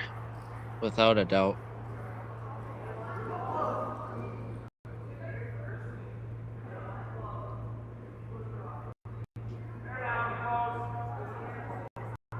If I'm Yurko, though, I'm not worried just yet. All those rocks in front of the house are their own color, so they do have stuff to run back. They just have to be careful. They have to be careful that Abby's not going to set up too well within the house. But being Team Desormeau, I'm sure they're happy to have some cover to hide behind as well. It looks like this one is coming in really nice here. Really good late finish, as they will sit top 4. And it looks like Team Desormeau is sitting 2, maybe 3. It's hard to tell who is sitting 3rd shot, but nonetheless, Team Desormeau sitting at least 2, both behind 2 red center guards, as we do see a timeout here being called by Team Yurko, and that is Coach Glenn Eckler. I think he's probably going to start telling him, you got to get rid of some rocks here. You are up 3 in the 6th. I really like seeing the thrower come down for the enhanced coaching. It allows her to explain to the sweepers as well, who usually are not a part of that coaching interaction, what's the plan and what's going on, especially because your sweeper some of your most important players during a shot. Yeah, absolutely. It does look like they're calling for the intern. Can't tell if they're trying to go through the port or if they're trying to play the run back on that left red here.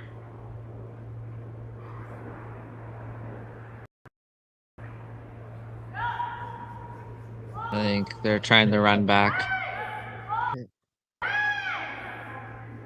Close. So they do miss the 2 stones in the 4-foot, but sorry to cut you off there, but they do end up getting rid of the other yellow. So still not a bad shot. However, those 2 yellows are still behind cover, and Team Desormeau can draw in to sit a potential 3rd point here. Yeah, it's not super ideal, as having that rock behind the T line can also help Abby's team. But you know what? It's a yellow out of play, and as we talked about earlier, Alena's trying to keep it a little more open and keep Abby to catching up. So any yellow out of play is a good yellow or a good shot.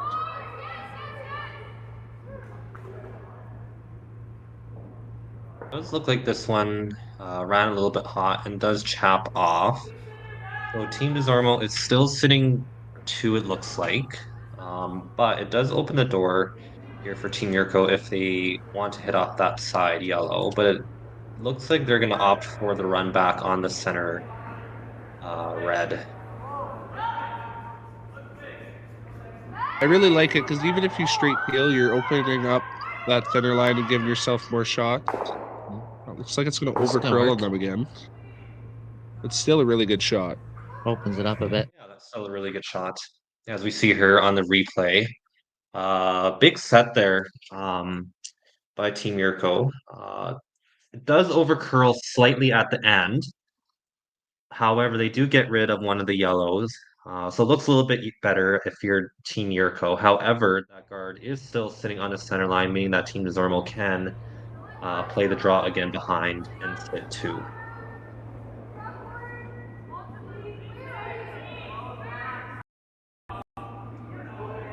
I do want to give a shout out to the ice makers here at Leduc Curling Club. As we're watching, we can see there's a lot of movement and really good speed, which makes for a great game to watch and a great game to commentate. And a shout out to the Leduc Curling Club and just in general too. They have been a great host this past week, and I definitely very much enjoyed playing here. Definitely being it's my home club, so a little bit biased, but still, I think everybody has very much enjoyed their time here at Provincials in Leduc.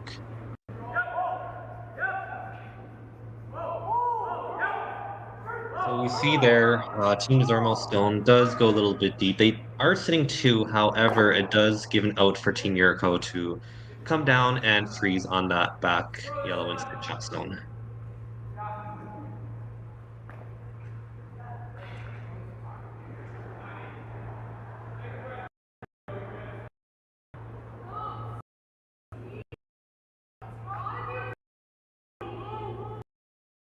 Yeah, just coming that little bit heavy kind of opens the door for Yurko here to prevent a big score. Which in her case is a good thing because she wants to keep that lead, especially going into the later ends.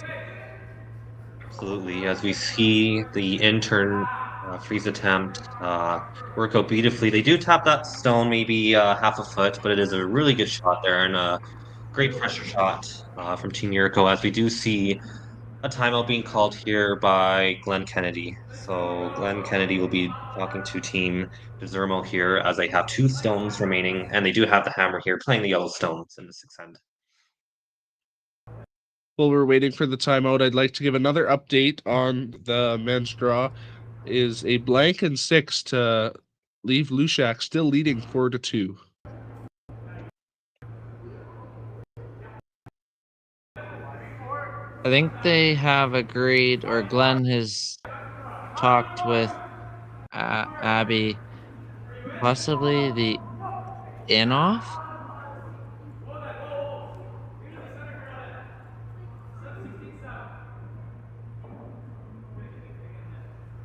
Yeah, I'm not too Yeah, it's sure. hard I to was tell. looking. Oops, sorry. Yeah, Sorry. I was looking at the updates, so I didn't quite catch the call. Yeah, I'm gonna go with the in-off. Yeah, it looks like they're playing the out turn into that top red, the leftmost red as we see here on the left side of the screen. Looks like it is needing to curl up a little bit. Oh, nice shot. And they actually end up hitting off their own yellow, so not the planned call, but nonetheless, Team Desormeau are sitting 3 with 1 stone left for each team here in the 6th end of play. It was a good shot from Abby Desormeau. Now, Rhett, if you're or Steven, if you're Yurko, what would you do here? Yeah, so there's no easy hit on any of the yellows right now if you're Team Yurko. So you're most likely going to be playing some sort of draw, maybe a draw tap to try to let your shooter create a jam possibility. I most likely would be trying to freeze onto that yellow right in the middle of the T line as we see. And if you end up tapping it a little bit too, it's not the end of the world because it will be a hard stone to remove if you're Team Desormeau. Yeah, I really like drawing in there as well. It kind of cuts down that scoring area and makes Desormeau work for their points. And even if you come up a little bit light, you're still kind of in the way, but thinking your tolerance is heavy here because you can chop off. You're trying to cut down the scoring area for the Desormeau team.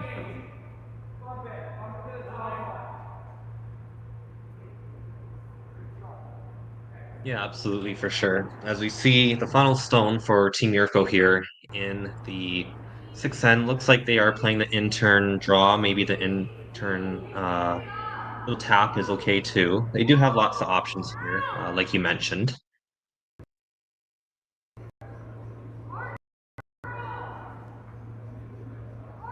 Looks like this rock is coming in with really good weight. Does need to curl a little bit here. And looks like they're going to make... Wow. That's a really good shot by Alena.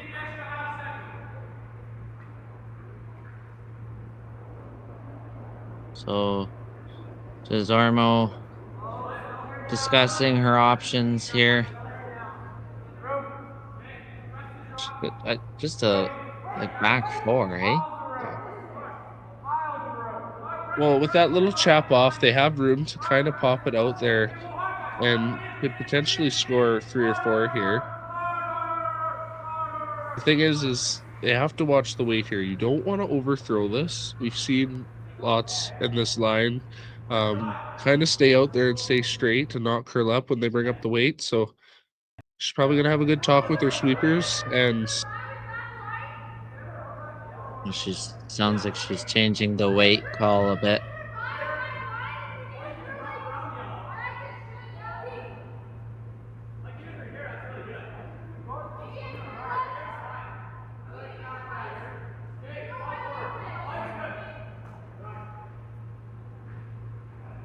just confirming some last minute stuff with her third.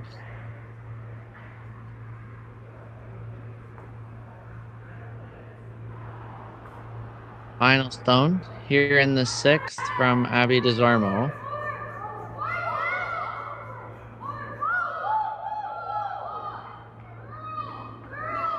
What a curl. And it jumped it a little too early. It's going to stay out there, but there it comes. That'll be a steal of 1 in the 6th. For Team Yurko. For Team Yurko, and that'll lead them 6-2 after 6.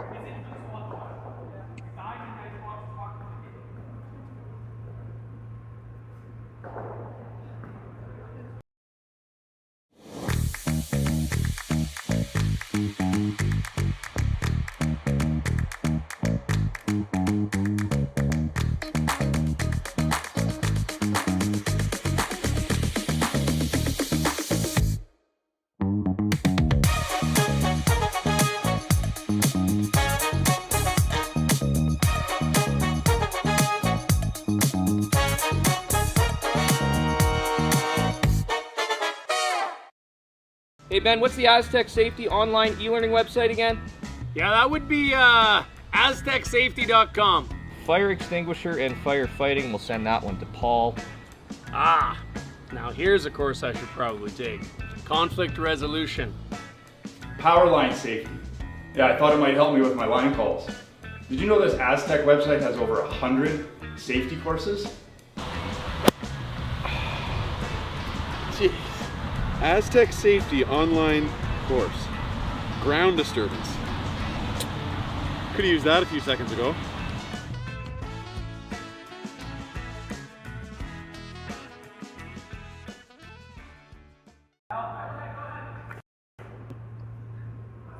Welcome back to the 7th end at the U18 Optimist Provincial Championship here in Leduc, Alberta. Yeah, we're coming into the 7th end here. Desormeau down by 4, hoping to generate some points.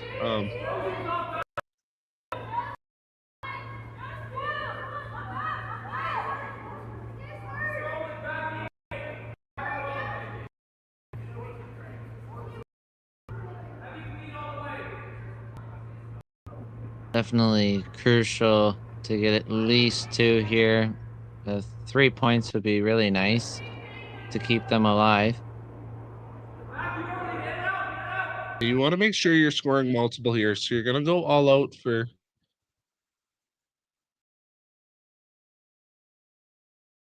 Go all out for your 2.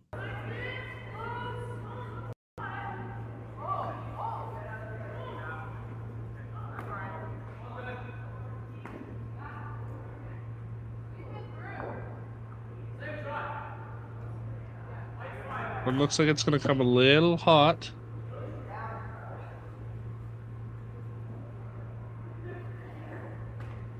So with that stone running a little bit hot there and being behind the T line, where do you think that stone should have been placed rather than being back row?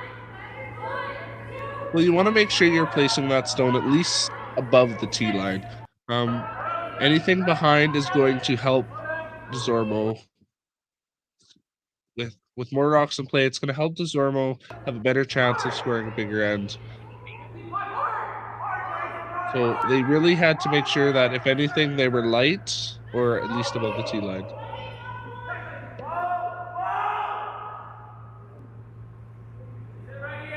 So it does look like they do have 2 corner guards. However, they are pretty close together, so it might be an easy double peel opportunity for Team Yurko later on in this game.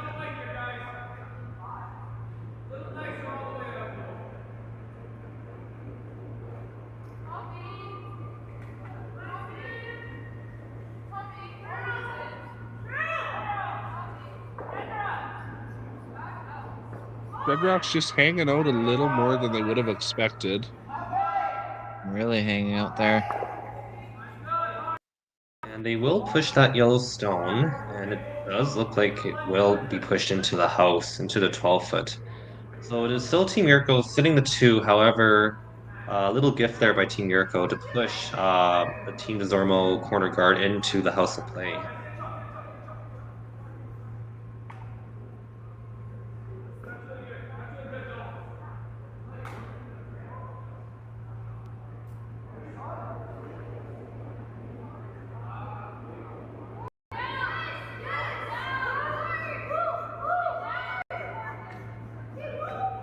Sweeping early. Like it's just going to hang up there. Might have killed the line on this one. Oh, coming back. Get the roll over. Really nice shot. Really good shot. Rolling, keeping at the T line there. Yeah, that's a really good team shot there. Those kind of shots are really tough. Needs to be a lot of communication from the thrower to the sweepers and then the line caller in the house, and they executed that to perfection there.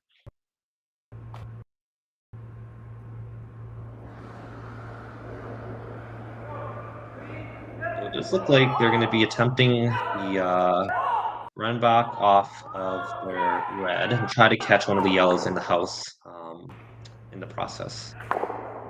It looks like they will, and they will Really make nice that run back shot by perfectly. A great shot there. And I just really like liked that, the Yurko. Oh, sorry. I really liked I really liked the call there, because even if you're a little wide, little inside, you rip the guard and it gives less for Team Desormeau to hide behind. But as you've seen, she made it. They're sitting 1-2, I believe, and putting the pressure back onto Desormeau to make a good one. Yeah, I was just going to say exact same thing as you, where there was a little bit of wiggle room of how to hit that red. They could have been a little bit inside, a little bit wide, and had rolled their shooter off, but they made that absolutely perfect. And they are sitting 2 with Team Desormeau's shot. Looks like it's coming up a little bit light, and it does appear that Team Yurko is still sitting 2 here in the 7th end of play.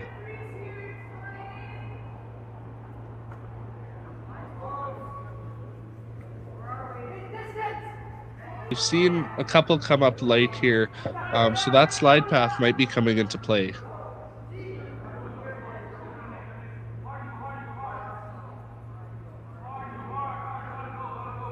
Yeah, absolutely.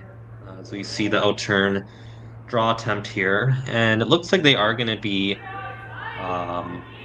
drawing rather than hitting. And for some teams, that might be their strategy. And I know for some teams, maybe the best defense is to stay on the offense. And appears to be the case here for Team Yurko, already sitting 2.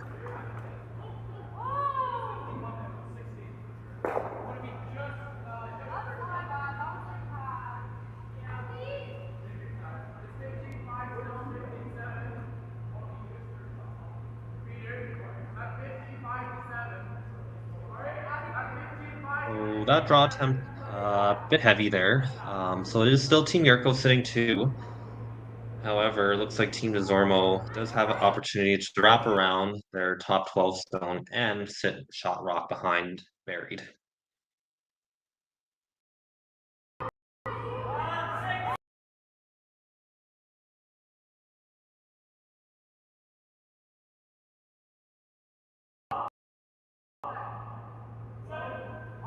So it looks like they do over curl and tap their yellow into the far side of the 12 foot. So Team Yurko still sitting 2. However, that yellow is hard to remove as there are jam potentials on the back 12 stone and on the side red stone.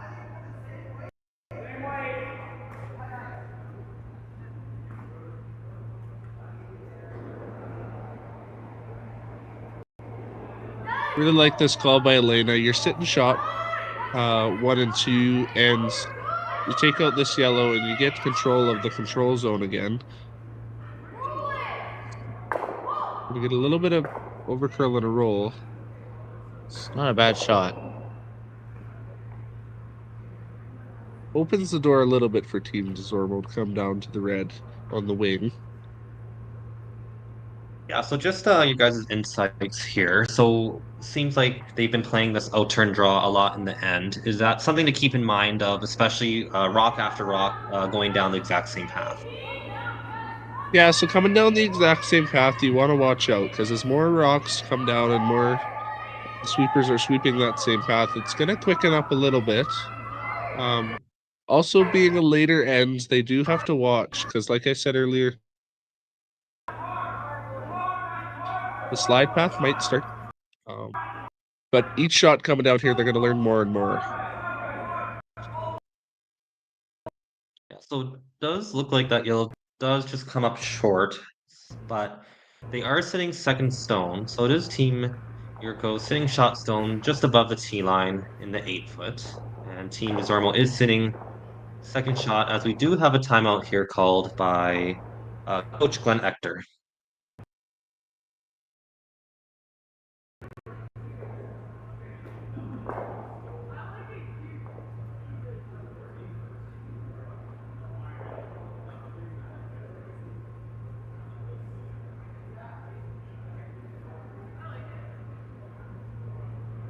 So what would you guys be playing here? I really like what they're talking about coming around to that wing, the 8 foot on the other side there, because what that does is that you're splitting the house and you're forcing Desormeau to play a hit or play something to try and keep her 2 alive. Either or, you're keeping that force in play.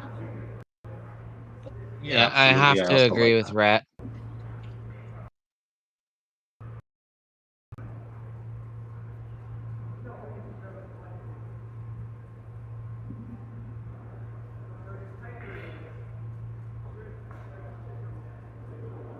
We do see the in-turn draw attempt here for Team Yurko, looking to split the house and sit 2 and not leave an easy double opportunity for Team Desormeau here.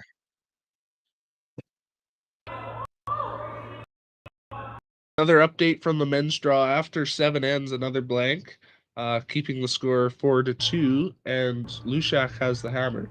So the Hennings team is trying to steal 2 to stay alive or 3 to win the game.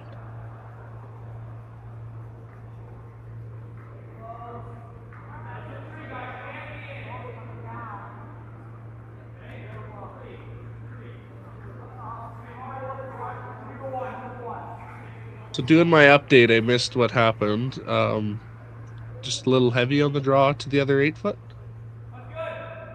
Yeah, so it looks like they did go all the way to the back 12 foot there.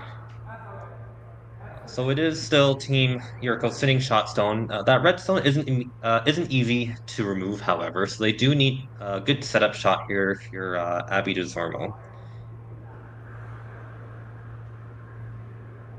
And sorry to jump in on your update there. It does appear that Team Hennig did get forced to 1 in the 7th end, so it is Team Kulushak who does have the hammer up 1 going to the final end of play there.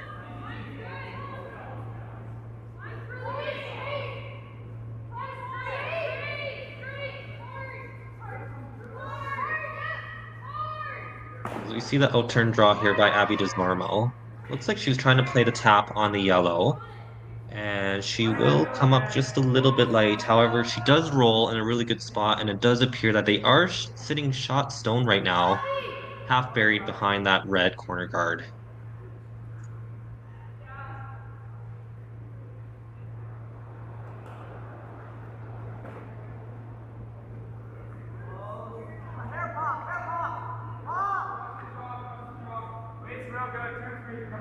It definitely gives Desormeau a couple options here as to what they can do. Yeah, absolutely. Pivotal here for Team Yurko to not leave any sort of double for a multiple score here. If you're Team Yurko here, I think the worst, or the best of the worst here is giving up a 2 score here. I think giving up a 3 isn't the best if you're Team Yurko, but giving up a 2, even though it might not be ideal, isn't the end of the world because you will still be up 2 with the hammer coming home.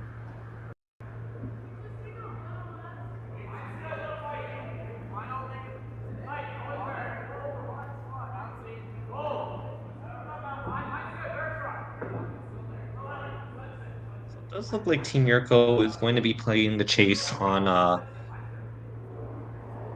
shot stone. Looks like they're going to be playing about maybe half weight, and that's probably about as much weight as you need, as you're not really moving that stone too far out of the way.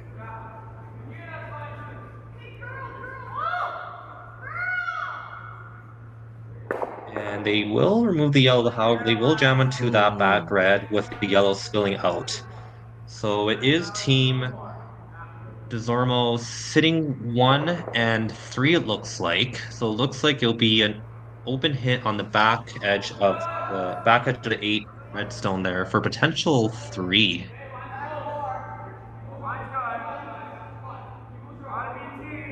A good timeout call for Glenn Kennedy. Kind of ease the nerves a little bit. Make sure you're not racing to try to hit this. You definitely want to make sure that you make this shot.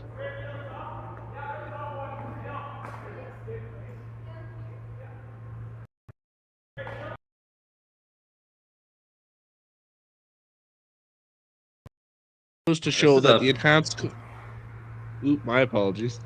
It goes to show that the enhanced coaching isn't there just for telling their players what shots to call, but also the little reminders. There's a lot of little things when you're making a shot that the coaches can remind you to take that extra second, take that deep breath, and it's another benefit of our enhanced coaching here in Alberta.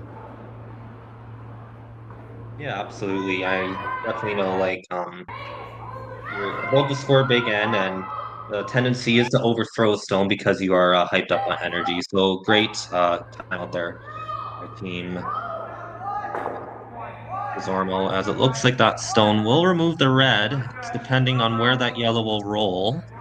And it does look like they did sit around in time. From the overhead, it does look like Desormeau did score 3. However, their teams are going to take their time to make sure what the actual score of the end is there. Nonetheless, a great shot there to stick around from Team Desormeau. We'll just wait here on the confirmation of the score here.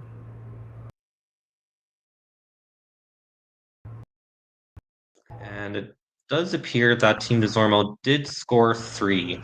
So the score will be 6-5. Yurko will have the hammer up 1 going to the final end of play.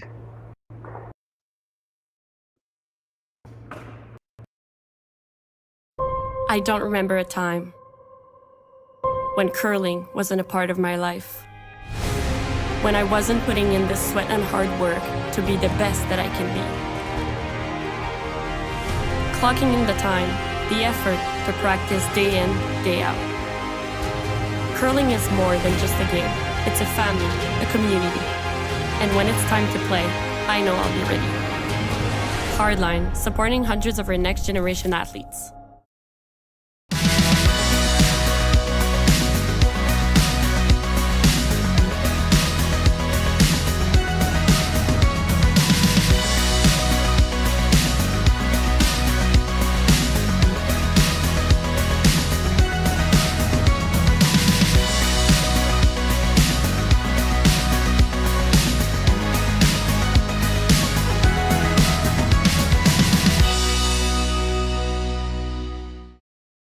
So you're a pizza person, but you're married to a wing person, and your kids are salad people? You can't pick your fam, but with over 50 menu items to choose from, you can make them all happy. Order today and enjoy Boston pizza at home.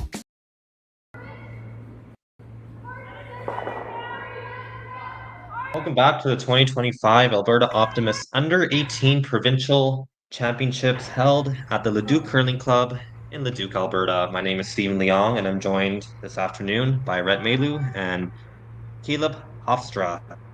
So, guys, it looks like Team Desormeau got a little bit of their step back, scoring a big 3. And it is only a 1-point game now. If you're Team Yurko, still have the lead. You're up 1. You do have the hammer. But what is your mindset going to the 8th end, especially after giving up a 3 that seemed like it just came out of nowhere? It's definitely a bit of a momentum shift for sure. You now see that Desormeau has a bit of, confidence going into the last 2 ends. So as for Yurko, you're definitely going to want to probably try to peel those guards as soon as you can. Keep that 4-foot area clean, so that way you have a nice, easy draw for your last to make sure that you don't give up a point. Yes, you're up 1 with hammer, so you have a massive advantage. So you're going to want to keep this end simple and not get into too much trouble. Try and keep it clean so you can have a nice draw to the 4-foot or an easy hit to keep or to win the game.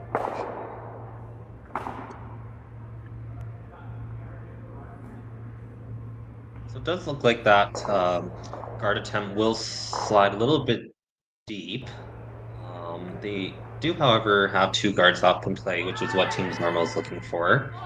Would you guys ever be tempted, because both of those Yellowstones are off the center line, to maybe try playing tick shot? You definitely could. It wouldn't hurt to try it. If you spill your own out, that's not bad. You just want to make sure you don't get rid of that one. This is also a good call by Alena. You're blocking that 4-foot and, securing yourself a little bit.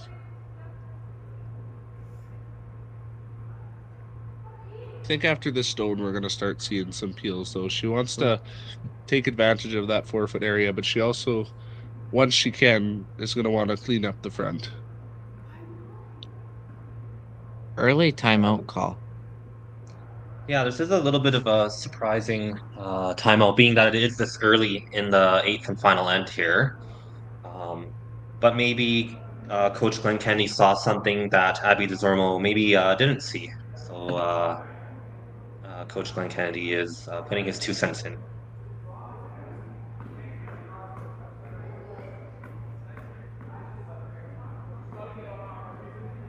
I am curious how much time both teams have left. Of course, these are timed games. Yeah, absolutely. Reminder that both teams do start off with 34 minutes of thinking time, meaning that the clock will stop when the thrower delivers a stone past the tee line. However, new with the coach interactions, the clocks will not stop during the timeout.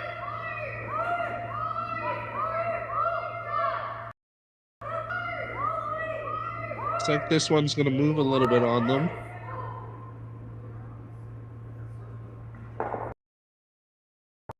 Looks like it was a little down.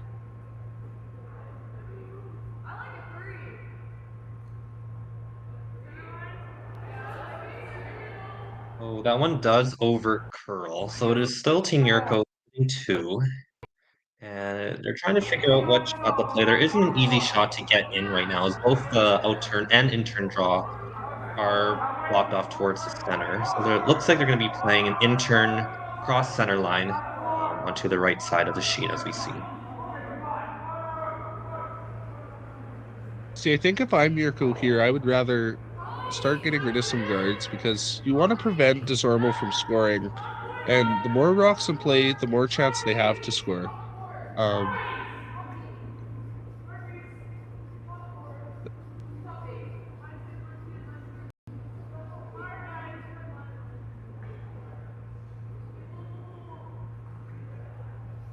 Nonetheless, a really good placement for that redstone, right where the skip called.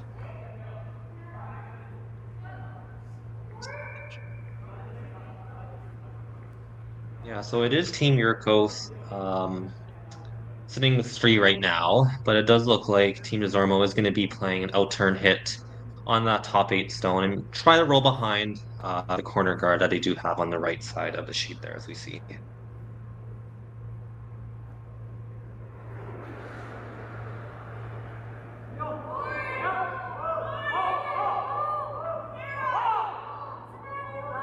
This out-turn looks like it is hanging a little bit right now, needing the curl to get off that corner guard in a hurry, and it will not. It will clip the yellow, and then it will actually go into the other corner yellow and spin, just biting into the top 12 foot. But it is still Team Yurko sitting 3 here, and they do have the hammer up by 1. I was a little surprised at that call because they were throwing a good amount of weight. I would think you'd almost want to throw a lower weight to try to keep the red in play as a catcher, as, like I've been saying, they're trying to score one, if not multiple, this end. And rocks behind the tee line are almost your friend in this situation. Yeah, absolutely. I'm even surprised a little bit on the turn that they chose. It looked like the in-turn might have been the call. It looked like there's a little bit more room to work with there. With that O-turn, they would have had to throw a lot more weight Yeah. there, and that's what they did, and that's why it did wreck on the yellow. As we do see the Team Yurko stone come in, they'll chop off that top 8 stone and roll into the open. So it's Team Yurko sitting 4 here, with 4 stones each to go for each team.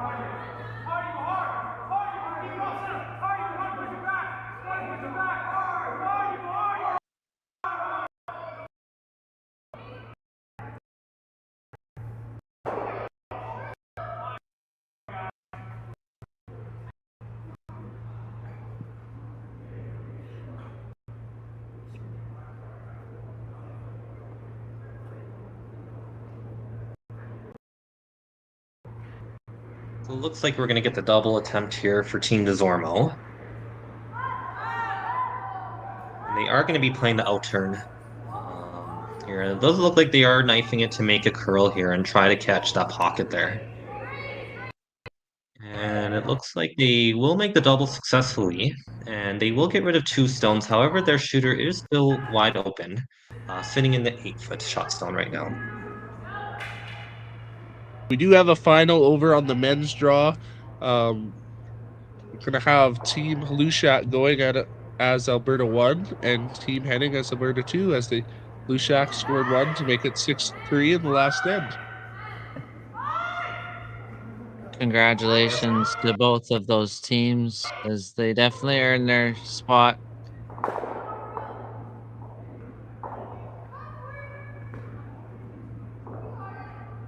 Really nice shot there to sit 1, 2, 3 and buried. Yeah, that's a great shot there.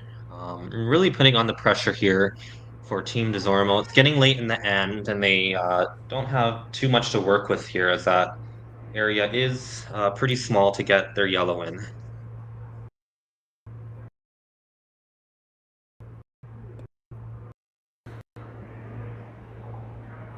Team Yurko does still have to watch out, because if Desormeau can get a draw on here, it's going to be hard to beat them to the button and outscore them.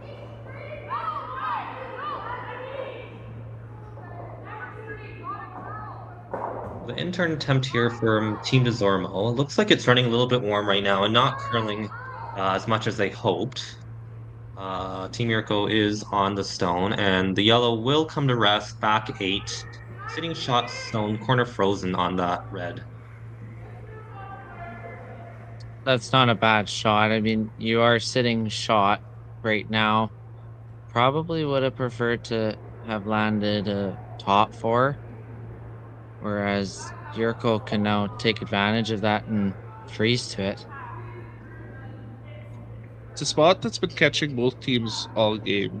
Rocks have been hanging out, and even this rock coming down now have been hanging out. It's been a little quick as everyone's overthrown down this path. Yeah, and that rock will sail right through the house.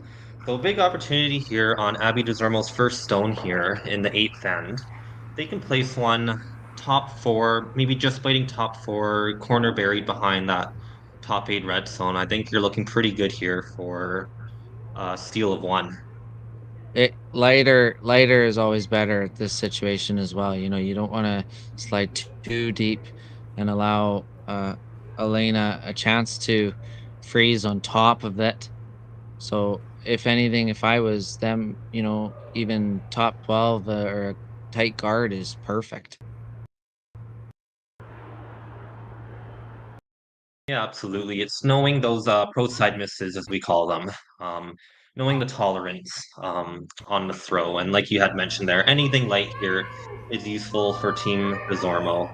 We're looking to steal 1 or force the extra end.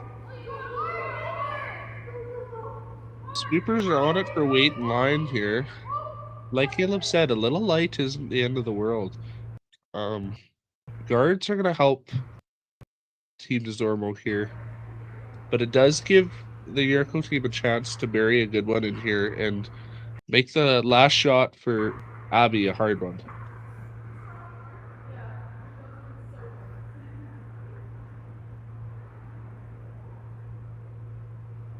Yeah, I like this call here. I think at this point it's way too late to get rid of those guards in front, as Team Desormeau will always have a shot to get behind the cluster in front. So I like this shot here by Alena, trying to beat Team Desormeau behind, trying to grab maybe a piece of the button here.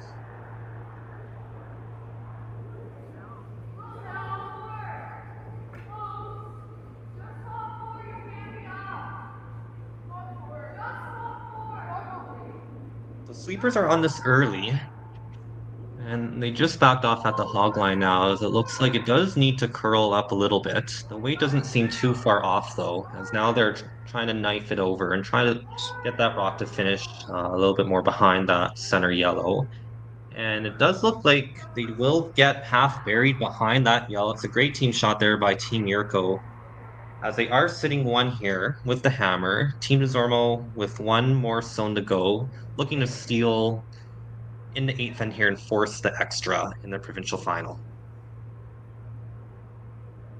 Keeping it real nice and close for our fans that are watching. Of course, thank you everyone for your support coming out, watching the curling that's been happening. And if you have been at home watching online, thank you very much for all the support towards the youth profession of curling.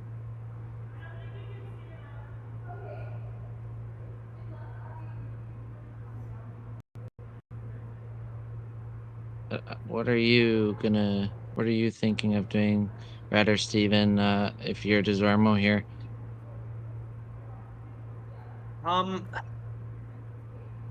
I'd almost be tempted to try to play sort of like a back 8, maybe back 12 weight on that red. We've seen the ice all throughout the game. It does curl very hard hogline in. So even though it might not look pretty from the hack, I do think with the late finish that we do have here that we'll be able to get 2 nose and push that stone past that back yellow. Kind of with you as well. If you look at risk reward, even if you miss a little bit with that backline weight that we were talking about, you still might sit for 1 and have a chance to go to an extra. With this run back, it's a make it or nothing type of shot.